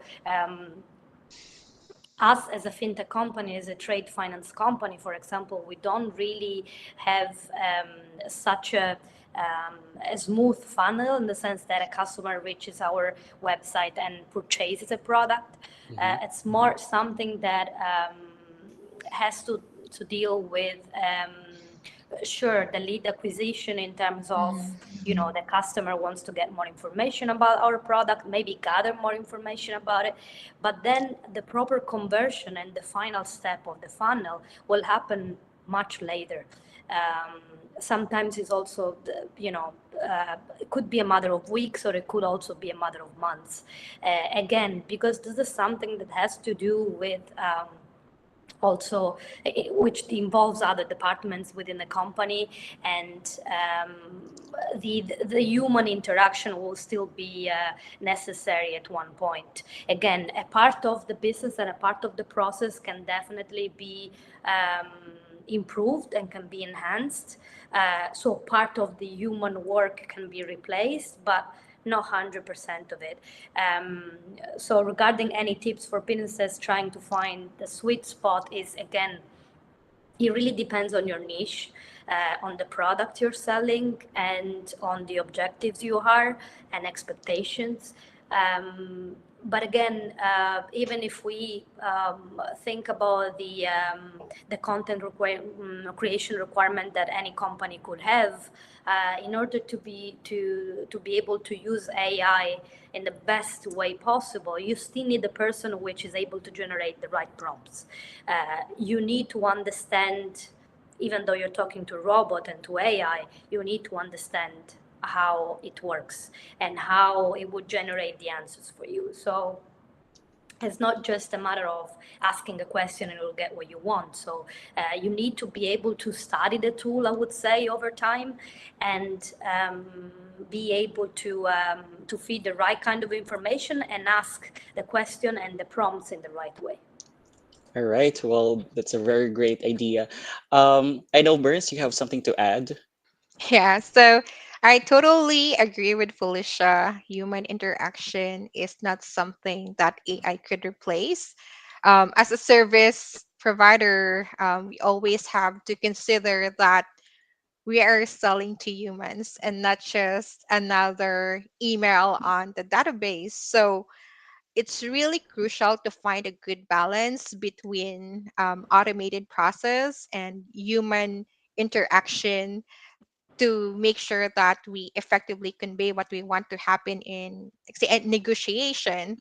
So at Callbox, we ensure that our workflow and sales cadence have a good balance of, say, personalized touch points and you know, that can help us accommodate and communicate a genuine concern for like our clients' pain points, and that is something that is hard to convey on an email or a message on LinkedIn.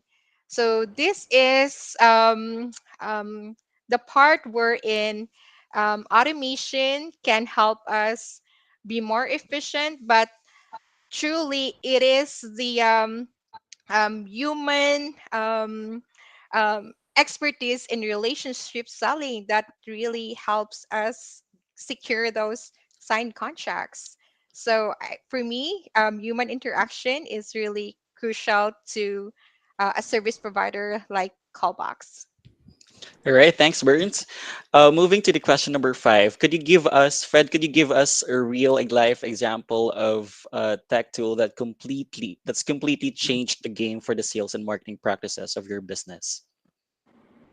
Yeah, again, going back to the content requirements that we had, this is because as a trade finance company, as a fintech company, from a marketing perspective, it's very important to us to be able to create um, engaging content and informative piece of information. Um, a tool specifically that has recently embedded AI to their offering is SEMrush, which we've been using for some time for our SEO, of course, monitoring efforts. And SEMrush has recently added to their offering an AI-driven tool which actually helps you to generate drafts before you even start to create the content. So basically, what it will do, it will offer you a sort of questionnaire to understand what business you're in, what kind of niche, who is your target audience, what tone of voice you're using, and what is exactly the message that you want to push out.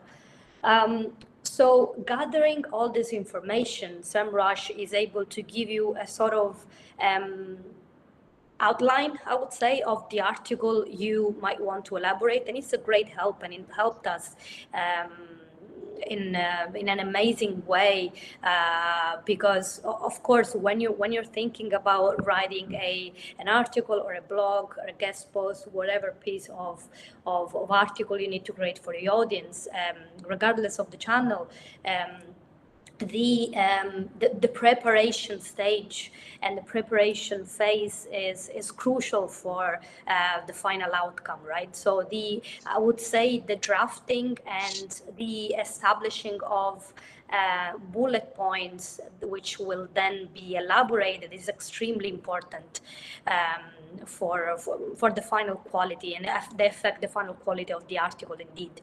So in this sense, I would say that this tool really helped us, and at the same time, paraphrasing tools that we're using to obviously make our copy, especially social media captions copies, smooth. I would say these paraphrasing tools, which were existing even before the AI arrival, but now have been, of course, added the AI feature. So they're even smarter as of now. So they're able to actually understand what tone of voice, and you're actually able yourself to select what kind of tone of voice you want. If it's formal or creative, if you want to shorten a caption, if you want to to make it longer instead. I would say this has not completely disrupted our strategy, but definitely has helped our marketing goals and our marketing strategy a lot. All right. Right. So, Burns, do you have something to add? Yes. Well, aside from using ChatGPT, of course, this year we integrated AI into our Callbox pipeline CRM, which is now called Smart Engage platform. So basically, it enables our team to effectively track and manage our leads and help us do better in terms of prospecting and customer interaction. And the integration significantly help us become more effective marketers, and it helps us increase our overall performance as a team. So it has been really effective. We're still using it, and we're excited to explore more of its capabilities in the coming months because we are continuously improving this platform. All right. So another question would be more on preparing for AI's regulatory future, right, Fred? As AI rules and regulations are still taking shape, how are you preparing to ensure your AI strategies stay on the right side of compliance? Well, of course, I mean, myself and our team are already very familiar with compliance practices and legal and risk. Compliance is indeed a big part of financial marketing. That is simply because we cannot, of course, according to the jurisdiction and to the areas where we're offering our service, we can't just come up with an idea and and post it and produce it and push it out to the public, because we have to stick to certain compliance rules and regulation in certain cases. And in general, of course, we have to mitigate mitigate our risk, um, in terms of how we talk to clients, how we say a specific thing, and how we which kind of messaging we're using. So we are very familiar with that, and compliance is a big part of that. Um, when we talk about specifically compliance and AI, of course, as I mentioned before, since AI, we are in the heat of AI moment as of now. So um, we might want to be, of course, very careful. At the same time, we want, of course, to use the tool to its full capacity, but we have to be careful on how we use it. Again, one simple example could be, for example, having a copy generated by ChatGPT, right? You want to have it run past a plagiarism checker, right? You wouldn't just copy paste it and use it for your own marketing purposes. So I would advise to do the same. There's something, of course, we do whenever we want to use a copy produced by ChatGPT or any other tool. We have it checked and we make sure that we don't use exactly the same copy. That's one. So I would say we take inspiration from it and then we rephrase it, and we make sure we don't have any plagiarism. Second point, strictly related to compliance, is I would advise to always check the sources. We know that ChatGPT, for example, is crawling the internet, right? And I think the data anyway is up to 2021, is not really updated to 2023. So in terms of data and stats, for example, if we talk about data, it would be fairly limited up till 2021. I would again suggest to always double check the source, just to verify that what we're about to say is true, and it's truthful. And yeah, and double check, you know, if the source is again is a reputable one, when a specific statement was made, and make sure in general we can trust what we are about to publish as a company, because eventually it will be authored by us, right? It wouldn't be coming from a third party. It would be authored by the company who's publishing it. So yeah.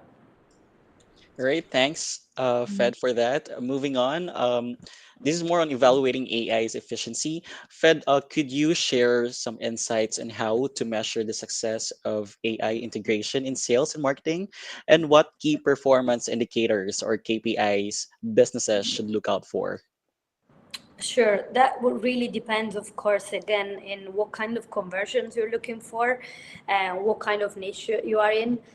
For us, again, the metrics that I would take into consideration are indeed the engagement rate, and then at the same time, of course, the CTR and the acquisition rate. So which can be directly affected, and this is something I would directly measure through the use of, for example, an AI chatbot, right?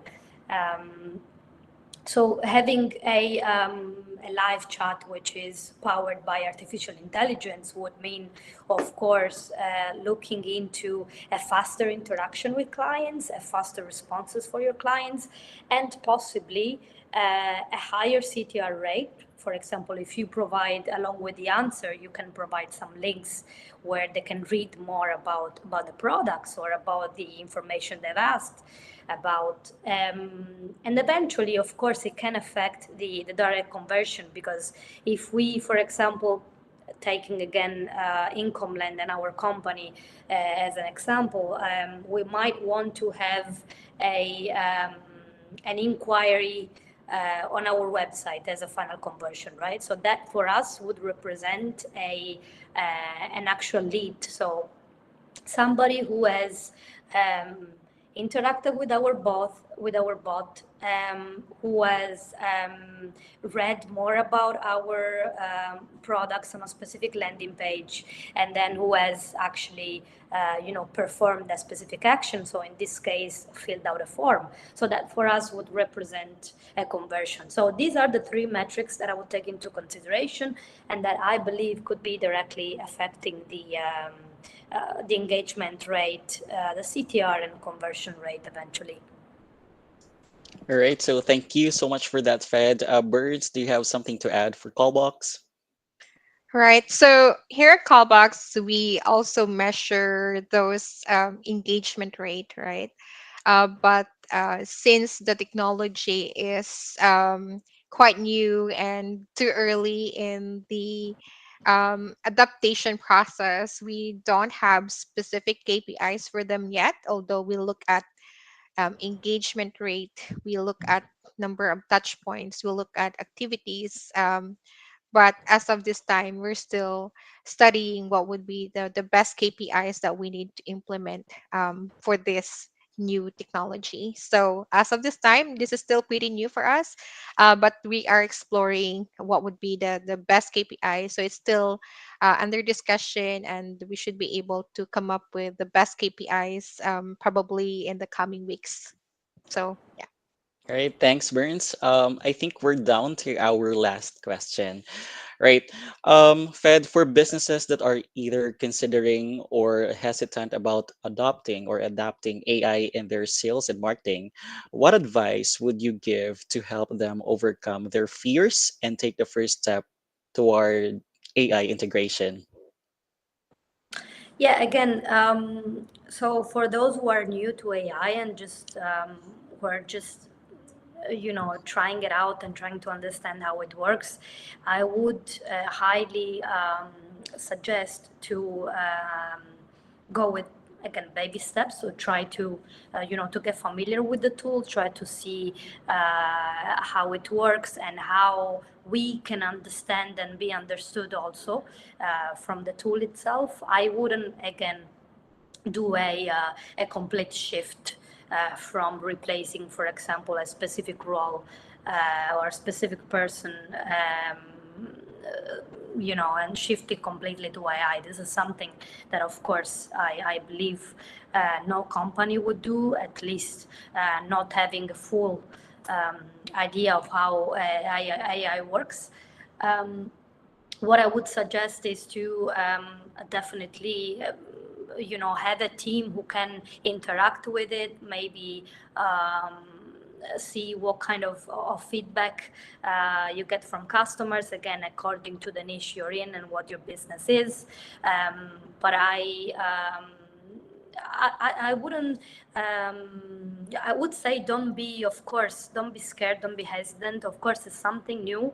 Um, a new thing always scares a little bit because you are very safe in your comfort zone, and wherever you go, if there's a change, you might see it as a threat and as a future challenge.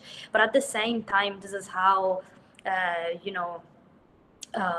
a company evolves, right, and escalates, and can actually grow, adopting new features, getting new ideas, getting new insights, and definitely artificial intelligence is here for this.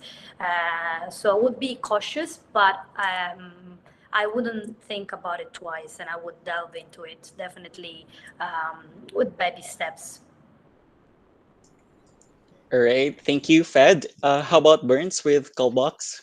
Yeah, baby steps it is. Well, for me, it's really important for us to have a clear goal and uh, make sure that our team understands the importance and the benefits and the capabilities of AI in order for them to easily accept this, new platform.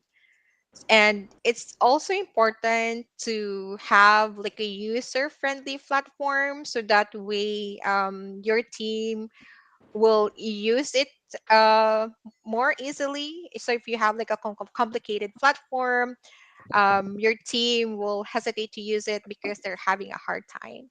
So for companies who are considering AI as part of their process and looking at AI applications, it should be user friendly enough so that way your sales team can, have a good time using the tool. And for me, it is also important to invest in training because this can help your team boost their confidence in using the technology.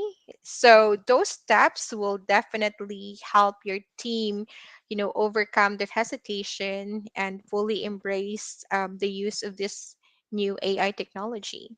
So baby steps it is, but of course, we should adopt AI in the soonest possible time as well, because this is the new road to success. If you know what I mean, right? It's really the buzzword, and it has helping a lot of companies become successful in their process already. So we should really adopt and fully embrace this new technology. You're on mute, Vic. I'm very sorry. So I think we tackle all the questions, and it's a high time for us to, uh, check from our participants if they do have questions. Let me check in here. Um, all right, again, from our participants, do you have any questions so far? All right, so let me check again. Okay, so I think we don't have any questions. All right, so again, thank you so much, Federica and Bernadette, for a much discerning discussion today. That concludes our session two of this year's Callbox Huddle. On behalf of the Callbox Global Events team, I'd like to convey my earnest gratitude to Federica of Incomeland and Bernadette of Callbox for taking your time and imparting insightful ideas to leverage AI in optimizing sales and marketing. Right. Thank So you, above guys. all, yep. Thank you, Thanks, Fed, again. everyone. Thanks, Burns. And above all, to our participants from different countries, thank you so much for joining us. And also stay tuned because up next, It's another installment of insightful discussion about leadership innovations. But for now, enjoy the time to connect and chit chat with other participants in our networking session. Again, this is Victor Kolokar of Callbox Asia Pacific. Nice meeting you all and see you in the next huddle. Thank you. See you. Bye. Bye, guys. Thank you.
And we're back here at the Callbox Hub with Vic. Hendrix, do you remember the days when sales and marketing were all about gut feelings and traditional methods? We've come a long way from those caveman strategies, haven't we? Without a doubt, Vic. From cold calls to billboards and mass postmail. So that actually sounds primitive, right? But thanks to AI, it's like we've entered a whole new dimension. But speaking of AI, Callbox Mhm. is making way to that arena. Exactly. Callbox isn't just the AI bandwagon. They're driving it. By synergizing sales, marketing, and AI, they're redefining customer journeys. And it's not just about randomly reaching out anymore. It's about initiating conversation to personal scale, utilizing intent data, both behavioral and historical data, plus with the assistance of its advanced platforms. You're right on the money, Vic. Let's say personalized outreach. Well, that's actually the game changer. And Mhm. AI allows us to understand individual customer needs and predict their behavior. And let's think about it. No more shooting in the dark. Every move is calculated and optimized. That's so accurate, Hendrix. And it is not just about for large companies, right? Whether you're a startup or an industry leader, these AI-powered insights level the playing field, driving revenue growth, increasing sales pipeline, and ensuring that every prospect is converted into long-term clients. You took the words right out of my mouth, Vic. And with Callbox spotlighting this, it's clear that we're not just adapting to the future, we're helping shape it. And businesses now have the tools, well, thanks to platforms like Callbox, to navigate the AI-powered landscape. Absolutely. And the beauty of AI is that it constantly learns and evolves. It's like having a business tool that never stops from growing and evolving. And with Callbox paving the way, I think we're in for a revolution. Indeed, Vic. Callbox isn't just actually offering a plain service. We're offering a vision and let's say a smarter, innovative, and more connected business future. Yeah. It's not just about being ahead of the curve. It's about redefining the game. Absolutely. And I'm excited to see where this AI-powered journey takes us next. With pioneers like Callbox leading the charge, the horizon looks promising. I definitely agree with that, Vic. Well, coming right up, make sure you catch our insightful session about leadership innovations, guiding your business to the future. But before that, take a moment to relax, chit-chat, and groove to the rhythm with Callbox's in-house performer, Cypher the Star. Cypher, the virtual stage is yours. Hello everyone, it's a pleasure to be here with you today. My name is Iverjan Vitstar of Callbox, and let my music fill your souls. Woo! Come on!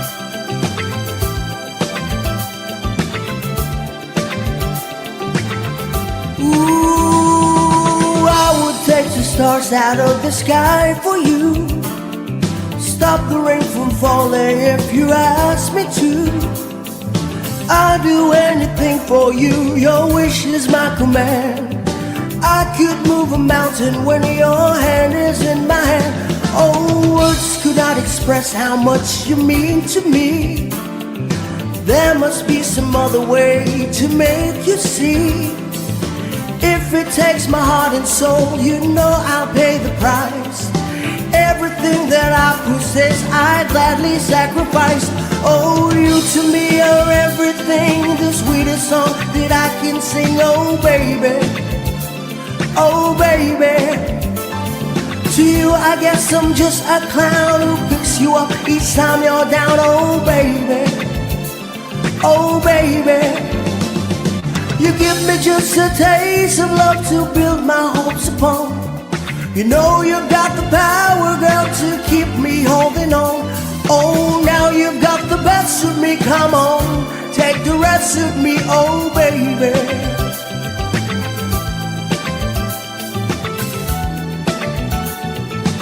Ooh, you to me are everything, the sweetest song that I can sing, oh baby, oh baby.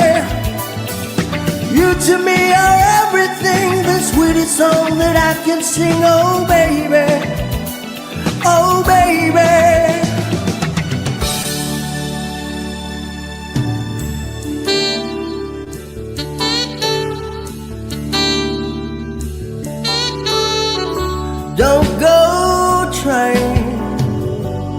some new fashion. Don't change the color of your hair. You always have my unspoken passion. Although I might not seem to care, I don't want clever conversation. I never want to work that hard.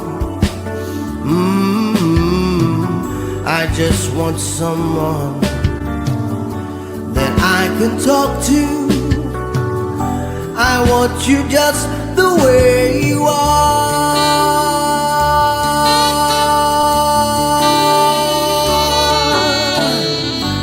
I need to know that you will always be the same old someone that I knew. Ooh, what will it take till you believe in me the way that I believe in you? I said I love you, and that's forever.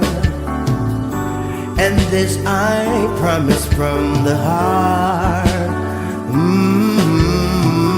I couldn't love you any better. I love you just the way you are.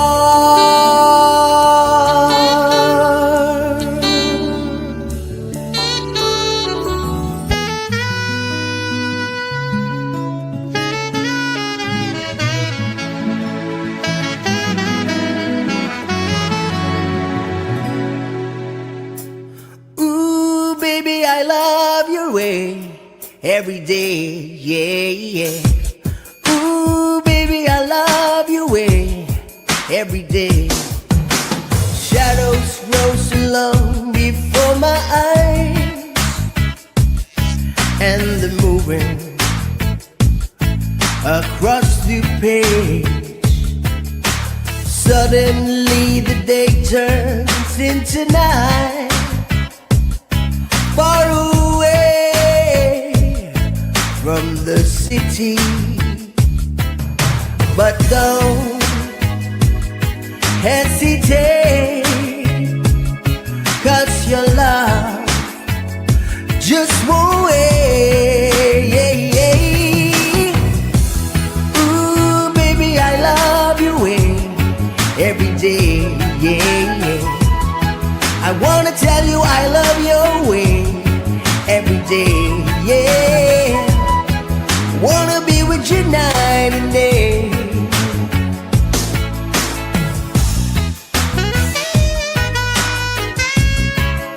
I love you every way.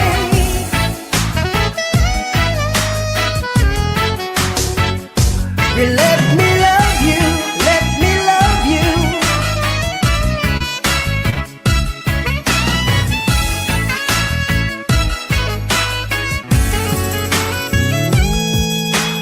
I can see the sunset in your eyes, brown and gray and blue besides. Clouds are stalking islands in the sun. Wish I could buy one out of season, but don't hesitate, la-di-da, 'cause your love just won't wait, just won't wait.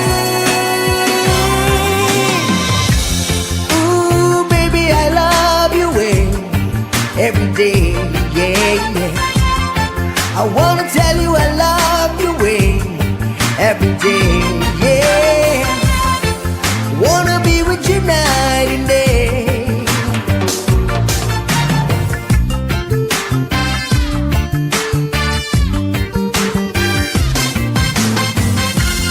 Ooh, baby, I love your way. I wanna tell you I love you way every day. Yeah, wanna be with you night and day. Ooh, baby, I love you way every day. Yeah, yeah. I wanna tell you I love you way every day. Yeah, wanna be with you night and day. Thank you very much.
Hi, and welcome back, everyone. I hope you've been enjoying the insights and discussions during our conference today. So, we've covered a lot of ground, but now it's time for our final session. So, in this session, we will delve deep into leadership innovations, discussing strategies for guiding your business into the future. Leaderships play a crucial role in shaping the success of any enterprise. And in today's rapidly changing world, the ability to innovate and adapt is more critical than ever. Now, let me introduce our panelists who will share their expertise and insights on leadership innovations. So, we have leaders from Callbox. Maybe you could go ahead and give a brief intro of yourself, Chill, Siren, and Jules. Sure, I can go ahead and start. So, hi everyone, and thanks a lot for sparing your time with us today.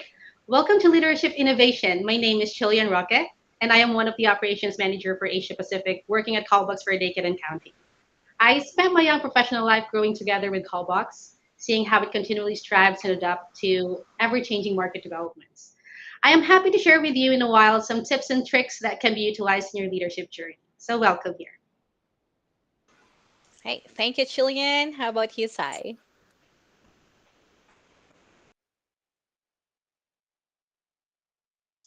I guess you are on mute. We cannot hear you. Okay, well, everyone can hear me now, right? Let me say welcome. All right, thank you so much for those who are attending and of course watching us live now. So let me just quickly introduce myself. My name is Siren. I'm the Senior Client Success and the Operations Manager here at Callbox Asia Pacific. So leadership topic is a topic very close to my heart. So I'm very excited to learn insights, hear from you guys as well, and share with you perspectives on leadership innovation in today's session. All right. Thank you, Sai. So it's time to hear from our global production director, Jules. Welcome, everyone. Thanks, Roma. My name is Jules, and pretty much as Roma mentioned, I handle global production output for Callbox. I also kind of take care of the process, the innovations and the automations that go through Callbox to make sure our clients have pretty much a good transition coming into Callbox, and then making sure that lifetime results or results of the program is as easy and as non-complex as much as possible. Right. So thank you, everybody. So this time, let's get started with our discussion on leadership innovations that will guide businesses into the future. So I guess let us start with the first question. So, in a rapidly changing business landscape, how do you define leadership innovation? And can you share an example from your own experience that demonstrate innovative leadership in action? Yeah, I think Siren could answer Yeah. that. Thanks, Roma. So let me get started with like when we say leadership innovation, it means that we're driving organizational change, like while nurturing a creative culture. So for leaders like us, it means that we recognize opportunities, face challenges, adapt to market shifts, and taking thoughtful action. So pretty much innovation is really a big word, right? So it somehow inspires us to change our ways how to do things with clear vision, support, and encourage, of course, diverse thinking. So when we say innovation, it sounds like we think differently. All right. So it creates an environment for like idea sharing, teamwork, challenging norms, fostering a culture that values innovation. So just to share, in our day-to-day activity or day-to-day life here in Callbox as operations manager, so we're faced with heavy workloads, tight deadlines, client strategies, production, just to name a lot of them. Okay. So how we take an unconventional approach is that we kind of involve our team, our clients, in making decisions here. So we do a lot of open discussions. So this gives our campaigns some sense of ownership. We promote collaboration. We hear a lot of insights. We hear a lot of ideas. So basically, from there, we could get a lot of productivity, a lot of idea, build them together. We come up with solutions. We come up with strategy in order for us to get productive in what we do. Okay, so this experience and this unconventional approach that we have right now, it demonstrates how like participatory leadership empowers and engages our team, even our clients. We get ideas from them, we get insights from them. So it means that at the end of the day, all of this that's coming together, it provides positive outcomes. So it provides success to all of the projects and campaigns that we've been working with so far. Yeah, thank you for that, Sai. And yeah, here at Callbacks, we ensure that we are innovating. And yes, innovative leaders communicate a compelling vision for change, inspire teams to think differently, and create an environment that encourages idea sharing and collaboration, especially with our clients. Yeah. So for our next question here, how can leaders strike a balance between the need for stability and the imperative to adapt to disruptive technologies and market shifts? And what strategies have you found most effective in achieving this balance? Perhaps this could be answered by Chilean. Definitely. Well, balancing stability and adaptation is a critical challenge for leaders, especially in today's dynamic business landscape. So, I have listed some strategies that can help achieve this delicate equilibrium.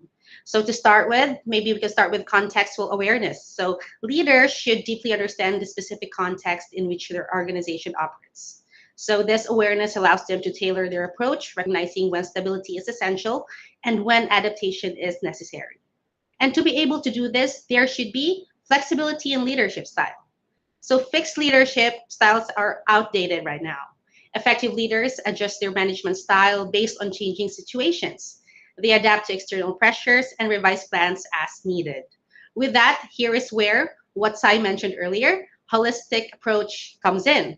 Rather than seeking a single leadership sweet spot, leaders should broaden their leadership suite range. This flexibility enables them to navigate diverse challenges effectively. One thing is, of course, positive acceptance of change. Leaders who view change as an opportunity rather than a threat are better equipped to balance stability and adaptation. Well, lastly, awareness of human nature. Recognizing the human aspects of change is crucial. Leaders must consider emotions, motivations, reactions when balancing continuity and adaptation. So, just like what everyone is saying, there's no one size fits all solution.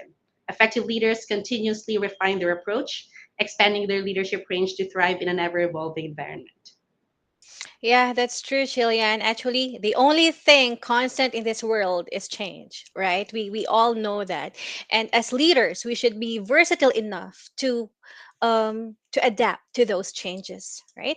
And to make that change an opportunity for us to grow. Yeah. So thank you. So for our third question, what role do diversity and inclusion play in leadership innovation? And how do diverse perspectives contribute to better decision making and future proofing organizations? All right, let me take that. So when we say diversity, diversity is beautiful, right? It's the same thing with how we do things every day. For example, here in Callbox, diverse teams brings various perspectives to the table. So driving innovation and better decision making. So collaborating with people from different backgrounds, it actually sparks creativity. So it pushes our members here, each one of us, to consider new viewpoints and challenge the status quo. So this often, based on our experience, it's really groundbreaking, to be honest. So it really results in a beautiful and productive and effective successful projects for us, right? So for diverse teams, it also we've witnessed how diverse teams like successfully tackle complex challenges. So projects, for example, that like customer service, lead generation, we benefit a lot from individuals with diverse backgrounds. So, as mentioned earlier, it creates this, comprehensive solution based on different insights, and will be surprised of the result that we have. And so far, based on our experience, it really exceeds the expectations. Yeah. Great. Thank you, Siren. And yeah, diverse teams enhance innovation and decision making by bringing varied perspectives and ideas to the table. That is why this diversity actually encourages creative thinking, challenges the status quo, and leads to groundbreaking solutions while reducing the risk of groupthink. Yeah, so for the next question, I think this will be best answered by Jules.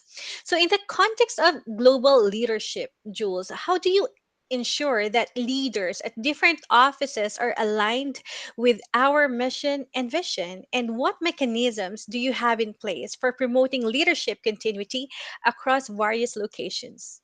So I appreciate the question, Roma. And I think this is a challenge for a lot of leaders across the globe, especially if you have multiple operation sites and multiple office, spread across the globe. And basically, I follow three fundamentals in making sure that your team and all process, all guidelines are followed accordingly, and not and it doesn't break it. It breaks the difference. So one of those is making sure, as what you mentioned, Roma, is having clear communication of your mission and vision, ensuring that it is clearly articulated and communicated regularly across the site or across the organization.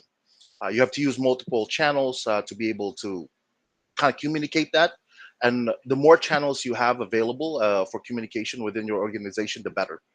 The other part is leadership training and development programs, creating training styles or creating development programs within your organization is important to make sure everyone is aware of the changes and the implementations that your company is going through.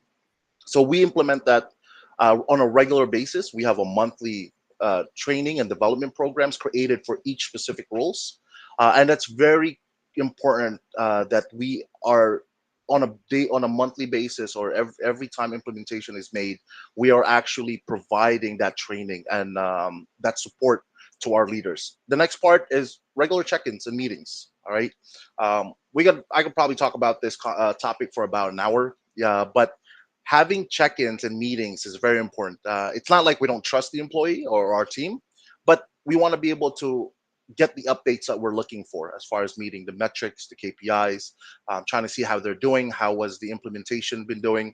As far as production goes, which is something that I look at on a daily basis, taking and asking the kind of challenges they're encountering and finding solutions to that. So those regular check-ins meetings are very important. And I think if you follow those three guidelines or those three rules, you'll have a successful time in making sure everyone under. Micros here, and you will see the success of having a clear vision and having a good channel of communication is really essential for every organization, especially if they are in the global stage. Yeah, but Jules, another question. What considerations guide your choice of office locations and expansion strategy in a globally competitive business environment? And how do you adapt to changes in geopolitical or economic landscape? Say we have in Colombia, right? We have an office in Colombia as Right. well. So that's a challenging question on its own, Roma. I think a lot of companies, and a lot of organization think that expansion, putting up a new office is great news. While it is great news, there's several factors that you have to consider before expanding anywhere, really, whether it's next door or having another office within the same city or town. You still have to look at a couple things. One, market access, right? Um, are you going to be able to grab the talents that you're looking for within your organization? Is there enough when you try to do a recruitment hub? Are you able to grab in walk-ins, or the certain skills within that city? Is there enough pretty much candidates that could meet what you're looking for as an organization? And then what the other part to that is costs. A lot of companies look at costs, right? um, if we look at the labor costs, your operational expenses, is that going to be higher than what your current office is currently expending on a monthly basis? And then, of course, infrastructure. Taking a look at whether the location you're expanding to has the infrastructure to actually meet your organization's needs or business needs. And so those those are your main. That's what a lot of leaders look into before actually expanding and considering. And there's hundreds of other things you might want to look at. Right, your finance team, your finance department needs to look at. Your HR needs to look at labor laws and all that. So without going into details of that, I think taking a look at your market access, because talent is key in providing a successful run or any operations within an expanded location. And then, of course, you have to take a look at the economic changes, as you mentioned, Roma, right?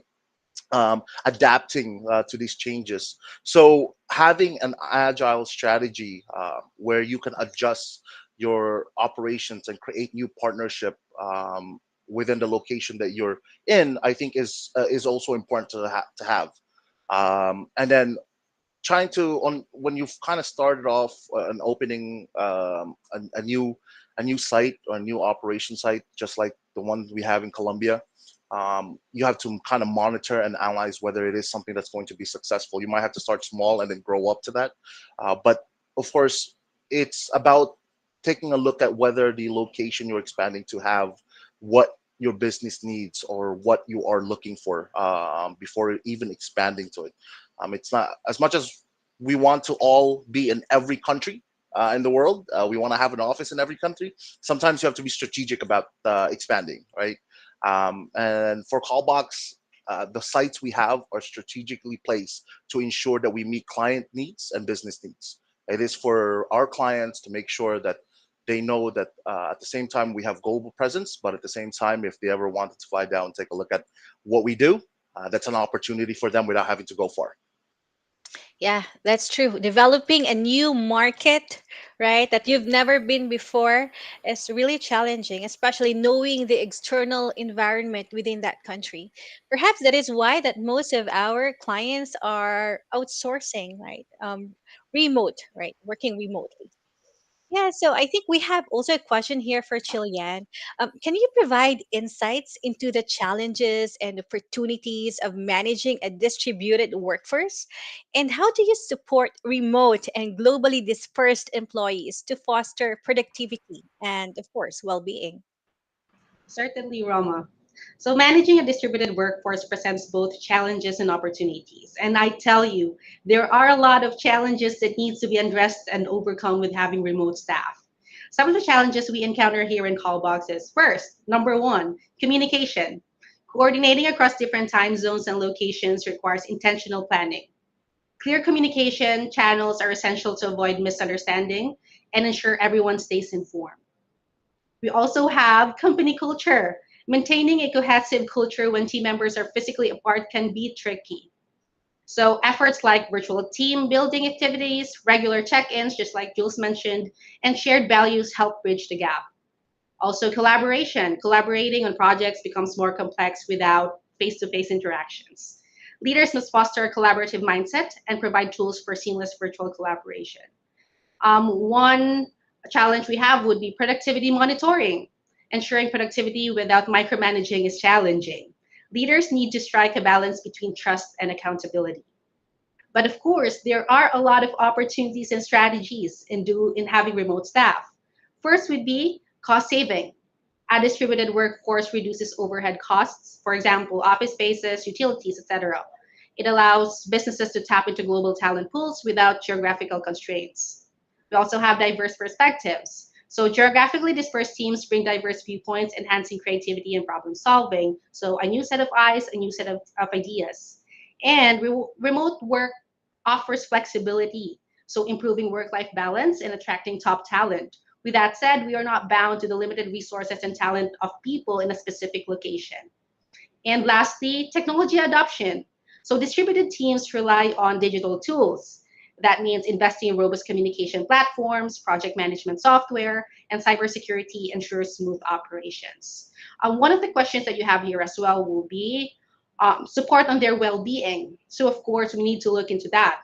So a couple of that would be mental health, encouraging breaks, mindfulness practices, open discussions about mental health, physical health as well, promote ergonomical workspace and regular exercise, work-life balance, social connection as well. And of course, successful management of a distributed workforce hinges on effective communication, trust, and adaptability. Wow, yeah, that's true, Chilean, right?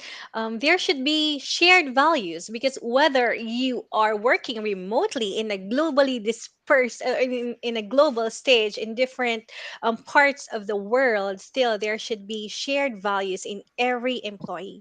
So it is great that Cobex was able, of course, to instill with us the values that we have here. Yeah, so we have here our next question. So, in your role as a manager, how do you balance the push for rapid growth with the need for sustainable long-term development? And what key performance indicators do you prioritize maintaining this balance? I guess Siren and Jules could answer this. Sure. Sai, you want to go ahead and go first, and I can Yeah, add on to that. yeah, definitely. All right. So for leaders like us, basically striking this, balance, it's really tough. So Chill here and Jules can attest to that. So, and the rest of leaders is watching right now. So balancing this growth opportunities and making sure that, of course, the company lasts a long time. That's it's long-term sustainability. So we would say, well, growth is important, of course, for staying competitive and coming up with new ideas. It needs to fit with a plan to keep the company, of course, going on the long haul. Short-term gains shouldn't risk the company's long-term stability.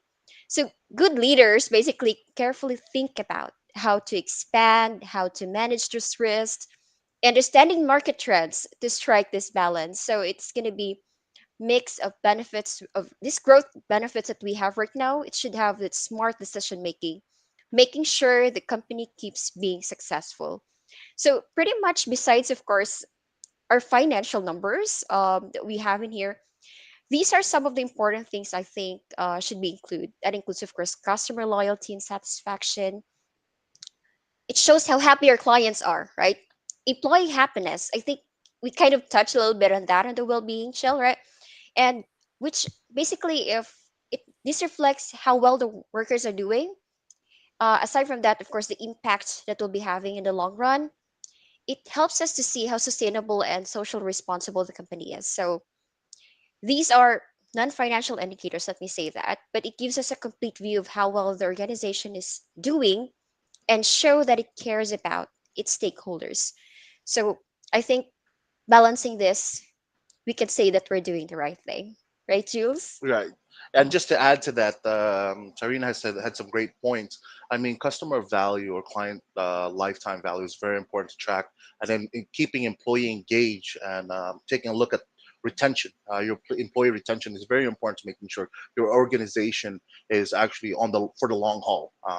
And as much as possible, you want to retain your good staff always, right? And then just to add on what Sunny was talking about, these non-financials metric, I think here in Callbox we kind of put environmental impact metrics into our organization, community metrics. Basically, we try to do things outside what's required as a company to have that impact within the cities or the community that we're in, and then having invested in innovation and research is always important too.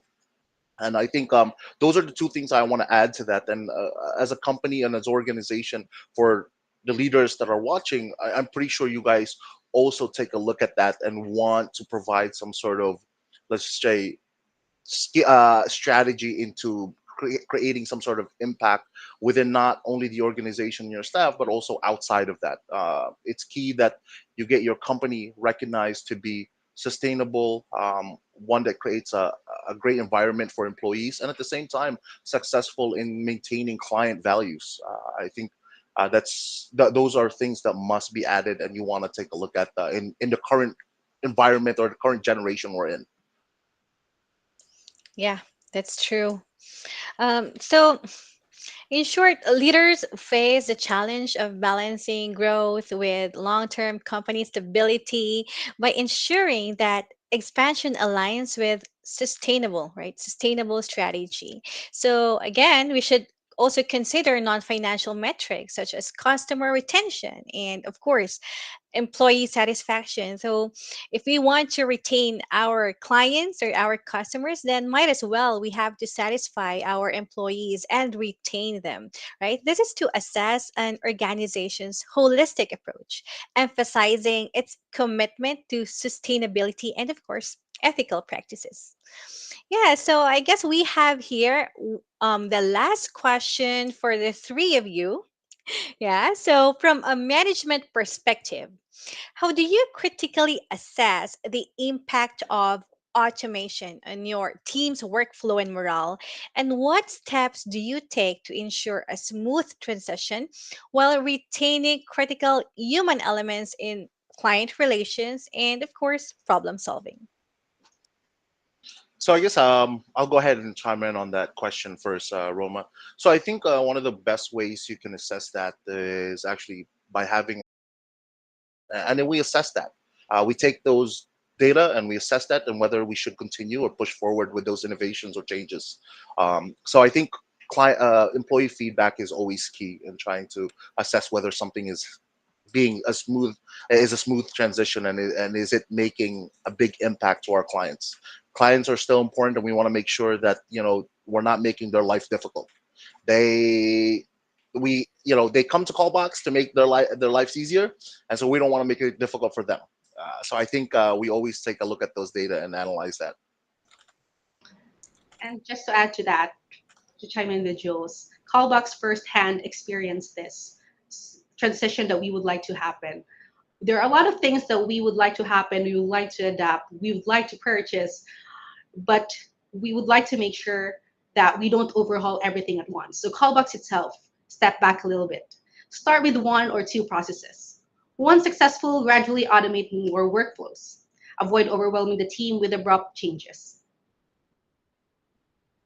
Yeah. All right, yeah. I would like also to add my insights about this because of course automation it's really a big thing right now, right? We see them every day. Social media platforms, our clients are talking about this. We kind of incorporate automation in what we do here in Callbox, right? So but first and foremost, in my opinion, is that when we inject automation in our processes, of course, regarding the end users, they have to really have to make them understand what why we are doing this. I think a clear path or a map out of how it can help us, right, in our jobs is, I think, very first for me is a key because how would we expect for end users to understand if first and foremost you don't tell them what's going to be the goal, what's going to be the direction? All right, so automation, same with diversity I've mentioned earlier, it's really a great thing, right? We tell our end users, we tell everybody, even our clients, when we do automation, that it can make things faster, it reduces mistakes, it but somehow we cannot do away that uh, some of our employees, right? They would think that, am I losing my job? Is automation like replacing me? All right. So that's not a good thing, basically. So we're also trying to find a balance here between good things about automation, the challenges that we are, of course, facing right now, which can be addressed by automation. So first and foremost, of course, we have to let them understand what is it all about. So, because most of us, for example, if we don't get it why we're doing this, of course, we kind of have that passive. We think negatively, all right? But when we kind of let them understand in the first place why the automation would work for us, that's really a beautiful thing, okay? So, if we discuss this thoroughly with our team, for example, introducing them to automation tools, why is it that we have to use this, why is it that it's helping them, right?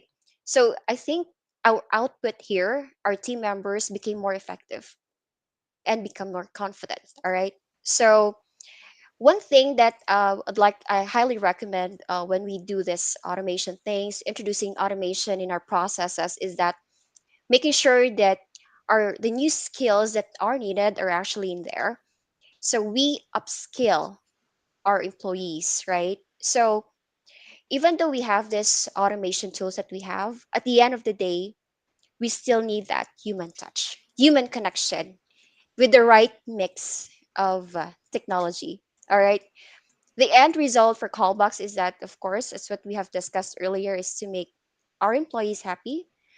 They understand the direction, they understand the goal, and they're part of that direction and goal to make Callbox and our clients happy and make our projects or campaigns successful. But one thing that I would like to emphasize is that we have to support them along the way. We have to train them. We have to make them adaptable to these tools. And learning these new skills provide them this confidence.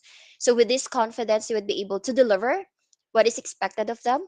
And they understand that automation, it's not to replace them, but to help them and support them along the way. All right. So those just are my 2 cents. Yeah, that's true, Siren. Yeah, Chilean, anything more to add? I just want to say that upskilling, we should really have a good process on collaboration with experienced providers who specialize in workflow optimization, for example. And Sai is completely correct. Remember, automation should enhance human capabilities and not replace them entirely.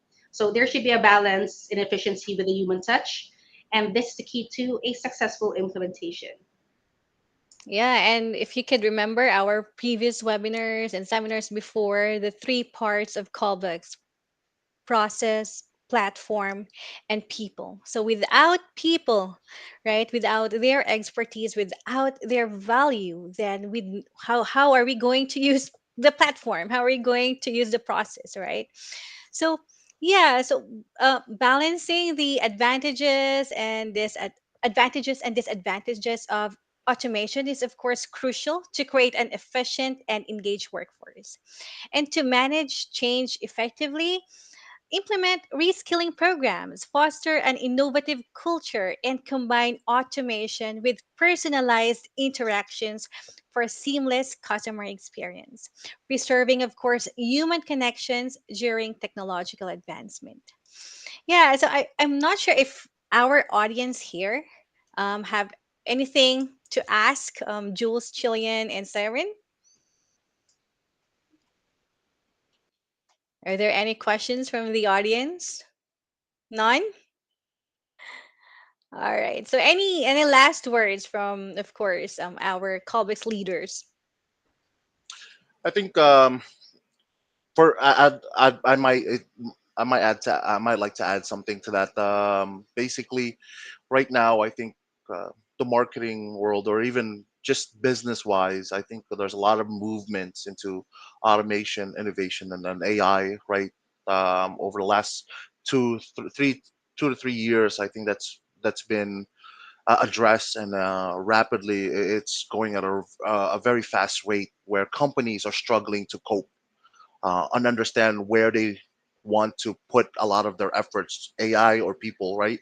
And I think it's important to understand that while AI makes things easier, or automation makes life easier for a lot of us, you still need that human factor, like Chill mentioned and Cyrene mentioned.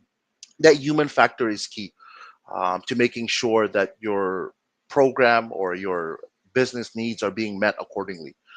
We still have to become the auditor, or the reviewer of a lot of the output being made by these tools and softwares. And you can slowly invest into a lot of the research of these softwares and tools, and try to see which one best fits your organization, but understand that the training and upscaling of staff is also important to making sure that becomes successful. You can't have, an AI is only as good as the person that's behind it, and those tools won't do a thing if you don't have a great person driving and training your staff to once implementation hits. So it's at the same time balance out your investments into both staff or people, and your innovation or tools or softwares, and I think that's key. And it's coming to the point where it might be the way of the future, right? Machines and humans have to work together. It's just like the movies that you've seen in for the longest, when we were kids. It's the same thing.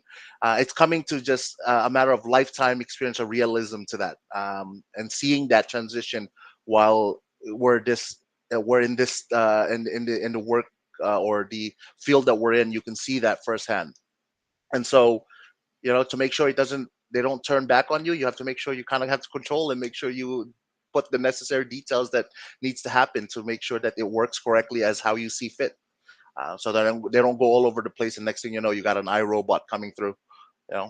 So that's pretty much I think that's the only thing I want to add to that. People and automations is a great thing, but just invest equally on both. Correct. I agree to that. So anything more to add, Siren and Chilean, before we end?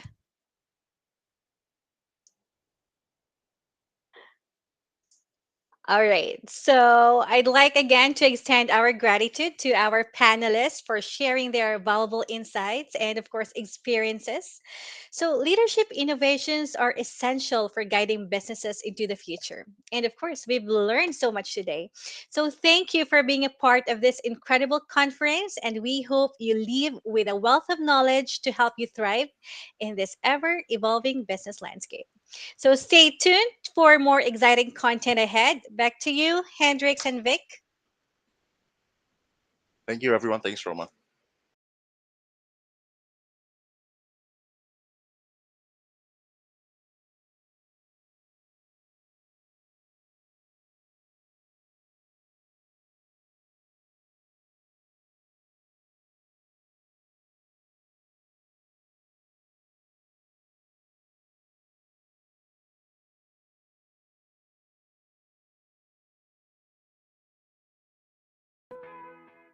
And that's a wrap, everybody. And we hope you found valuable insights into the visionary power of next-gen designers in the ever-evolving world of business. Perfectly said, Hendrix. The leaders of tomorrow are the visionaries of today, setting the foundation for the world that adapts, grows, and thrives. Alright, so I think this ends our Callbox Huddle 2023 journey. And it has been a pleasure sharing the virtual stage with you, babe. Likewise, Hendrix. And of course, I'd like to take this opportunity if you do have any questions or information, needed information, you can visit our official website, Callbox. And of course, for the latest updates about the latest happenings within the company, you can follow Callbox in Instagram, Facebook, and subscribe in its YouTube channel, as well as on LinkedIn.